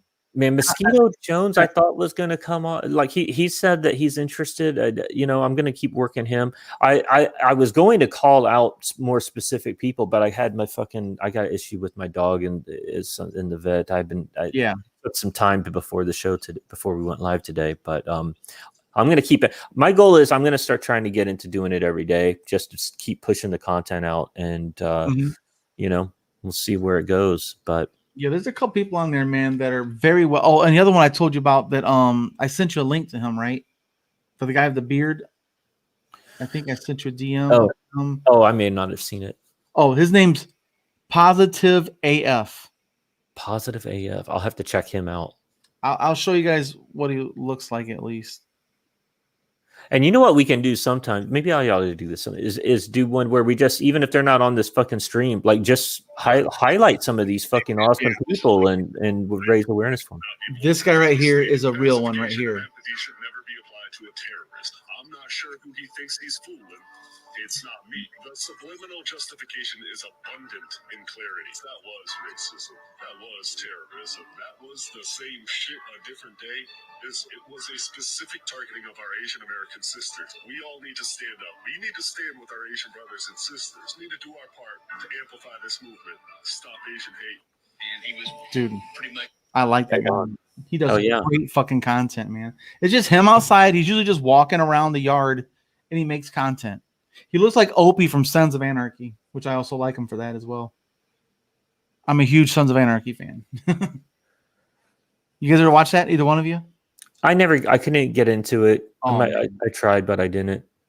Couldn't do it. Huh? Hold on. Phony Truth. Music. What's your favorite band? This is normally a topic me and fucking Yes, we go at it. What the fuck are you listening to, dog? Oh, okay. My favorite band? Probably Death Cab for Cutie. I used to love them. Or I was a big Green Day fan when I was younger. Okay.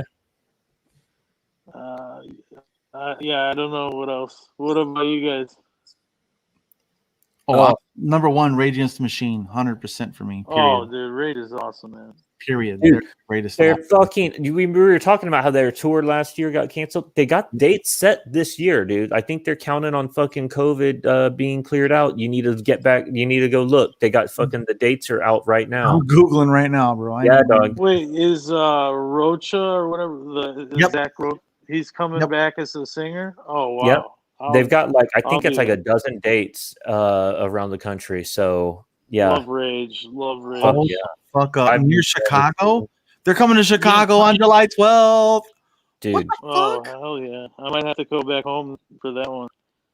Oh my God, guys. I'm fucking. Wear your fucking masks, people. We need to see Rage. We don't need another fucking wave of this shit and then shut it down. Okay. We need concerts again. So keep your fucking masks on.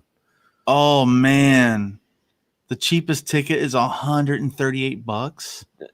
Dude, don't do it. Buy it. Do it. That's nothing. It's worth it. Fuck Might be worth it because you'll never see Rage again. Dude, don't even. You're thinking about that all wrong. I can tell by the look. And Run the Jewels. Think about it. How you could spend that at a movie theater in a night. Dude, Run the Jewels and Rage Against the Machine. Dude, I don't know who that is. Run the Jewels. Okay, you gotta listen to them. You got check it out. They got a couple tracks with Zach on there. It's all I got a shirt. Let me see if I can. I took a picture of it on fucking something somewhere. Let me see here. I have a picture of the shirt I bought. It's called It's a song. It's called Just Money with Zach De La Rocha. And so I'll show you guys. I got this fucker somewhere in here in my things. Yeah, there's my Bears Beats Battlestar Galactica. I'm a huge Office fan as well. There it is. This is my Run the Jewels hoodie. Nice. RTJ4 motherfucker. You know, I love them. But somewhere, where the fuck?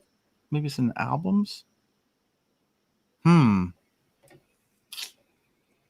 I know I took a picture on Twitter too. Fuck, I have a shirt. Let me see. How do I do this? How do I search? Do you guys know how to search on here? Like how to queue up like me and then like I tagged Rage or Killer Mike on it too. Like, let me go to my profile. How the fuck? I that's what I gotta learn more about this too. Is how do I damn it. Oh, I do a lot of bullshit on here too. Oh, it's too far back. There's no way in hell I'm gonna find that. Let me see here. At Killer Mike. I'm a big fan of Killer Mike as well. Killer Mike's awesome. Hey Kipper, what's up, dude? Kipper, we're gonna get you on the fucking stream one day, dude. I need to get you on here, man. You got a lot of fucking good ideas, dude. And Kippers, yeah, I invited him on. He just joined. I've been fucking live streaming just from my phone from. Oh, okay. So yeah, but he's legit. He's fucking brilliant. He's got a lot of great ideas, and he'd be great to have on. At some point, we're gonna have to get him on. 100%. I'm trying to find out if I can do it this way. Shows us together in one tweet. If it'll come up here, dude. I've got tickets to go to fucking Rolling Loud. There it is. I want to go see that shit. There's my shirt, man. Check that shit out. Nice. Slave Master. And so on the back of the shirt it says "Just Money," and that's the song that Zach De La Rocha's in. No way. So I've been trying to get a Killer Mike just to respond to anything. And ELP. I've been trying to get both of those motherfuckers. I tagged Zach De La Rocha. I tagged Rage Against the Machine, hoping one day them motherfuckers acknowledge my existence. That was just all I ask. I just fucking like, they're my favorite of all time, man. So to me, Rage is automatic my favorite. Yeah, and I gotta say, Run the Jewels though, dude, they really are the same thing, just hip hop. Really? Okay. Exact same thing. It is they have some significantly, like they have one song called "Kill Your Masters." Mm-hmm. Okay. It's a fucking great song, man. And I can't play it on YouTube, so I'll get banned, for fucking playing their shit. Right. But yeah, I'm a huge fan of their shit. But yeah, who'd you say your favorite was, Mike? We've done this before. My band? Yeah. My favorite? Fuck, what was Pink Floyd. Pink Floyd is no, you said Tom Petty before. No, Love Pink Tom Floyd is a Petty. league of their own. Okay, Pink Floyd is way up there. Tom Petty is the greatest songwriter, storyteller in existence. Like, me and you had a discussion for like an hour and a half about this shit that one night. We're just bullshit. yeah, Tool, System of a Down. But lately I've been all into the mumble rap because of my son. He's been getting me into that shit, dude. I love my fucking Travis Scott, dude. Fucking Travis Scott. I got tickets for Rolling Loud. It's gonna be me, my son, and two of his friends for Rolling Loud. If you motherfuckers wear your mask, they won't cancel it. It's gonna be fucking the most insane concert festival. I'm really looking forward to that. Oh yeah, dude. I haven't been to a concert in a long time, so I really want. My daughter loves music like I do. Mm-hmm. So she loves, like when my daughter turned 14 in Holland, Michigan, which is right on the lake as well. They had a Rage Against the Machine and Tool cover bands, two of them, and that's all they did was their shit accurately. Nice, like legit, really good. That's awesome. And so that was her first live band performance she got to see, and it was a Rage Against the Machine cover band and a Tool cover band, and they did all the good shit. Like Tool has this one called what's the one about the aliens? Rosetta Stone. Such a good song, and it's such a fucked up song too. But she was like, "Whoa," because they had the lyrics on a screen off to the side. Because it is a lot going on, and she's like, "They're talking about aliens." I'm like, "Yes, the whole thing's about alien encounters." Dude, my highlight for me, I got to see Tool on the new album that was released, and they played Numa, which is my probably my favorite song. And System of a Down, motherfuckers, you know what's up? Yeah. System of a Down. Fuck yeah. Is really good, man.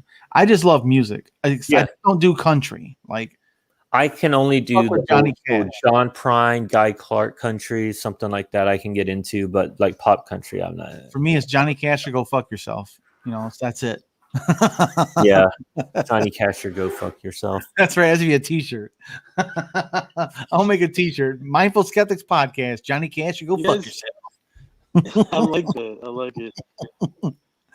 Let me think. I love Johnny Cash though. He's a great storyteller. Mm-hmm. It wasn't like he was a lyricist. It wasn't like he's a musician. Yeah. It wasn't like he's some great singer. He had a unique voice. But the motherfucker was a performer, man. That's where I think another area we can move the needle, man. I think we need to try to get the fucking arts back into not being about like the artist. Like so much of it is about like making money and bragging about how much money you got and just like bullshit. And like, if we can figure out a way to get the arts back into fucking moving the needle of people emotionally, I think check this shit out. I was thinking about doing like a Discord stand-up comedy thing online and make it a fundraiser. And then the money goes to the stand-up comedians. And if that works, then we could do it also for like a concert for artists. Yeah, I'd love to do like up and coming like rappers specifically. There's a lot of up and coming rappers that want to get their stuff out there. They're not signed yet. Like I don't know. I mean, I know that the copyright shit online is such ridiculous. But not on Discord. Discord on Discord. Private server. I can't do it on YouTube. I'll be dead in the water instantly. Yeah. But Discord is a private server. It's not public. So you can do it there. I would love to just do like a stand-up comedy thing once and do like a live one, like with artists. But you got to figure out the quality of the sound for the music. That's the hard part. To go to a Discord server, if their mics are set up for online streaming, and that's the tough part. But Twitch was doing something where you had your Twitch stream and then you had your music stream that was running in parallel. And then the music wouldn't make it to your replays, right? So like the subsequent video, but you could at least have it live. And I got to look more into that. Yeah, I have a Twitch channel, but I don't fuck with it. It's streaming to it. It's streaming to it right now. Excuse me. I've had one comment from Twitch in here somewhere. There's always one person. There's one little fucker always makes a comment, and it's but I don't see it right now. You can see it anyway. Sometimes I've been on when we do the like 1 a.m. Twitch streams, which is coming up. Maybe I'll do one tonight. I just fucking go back and forth with the commenters. They try to troll me on there, but they don't know who they're fucking with because I've been trolling on the fucking internet since before they were born. So it's like I light them up all night, and yeah, it's fun. Although one of them been mooned on there, I let one of them come on to fucking argue with me. He mooned us, so that was fun. But yeah, man, we'll put something together again, man. We'll touch base, and I appreciate you showing up here, Pony. Yeah. It was pretty cool. What's your name? Yeah, Fuck fun. Pony. What's your name, bro? Phony Truth. Come on. Well, so is this getting broadcasted then? This is live on YouTube. Yeah, but like are we gonna re-post it then, or on YouTube or something? It will exist. Yes. Okay. So yeah, we'll just call you Pony. We'll go with Phony for now. Phony baloney truth. All right, that'll work. All right, Phony. Nice to chat with you, dog. All right, guys, take care, man. With you guys.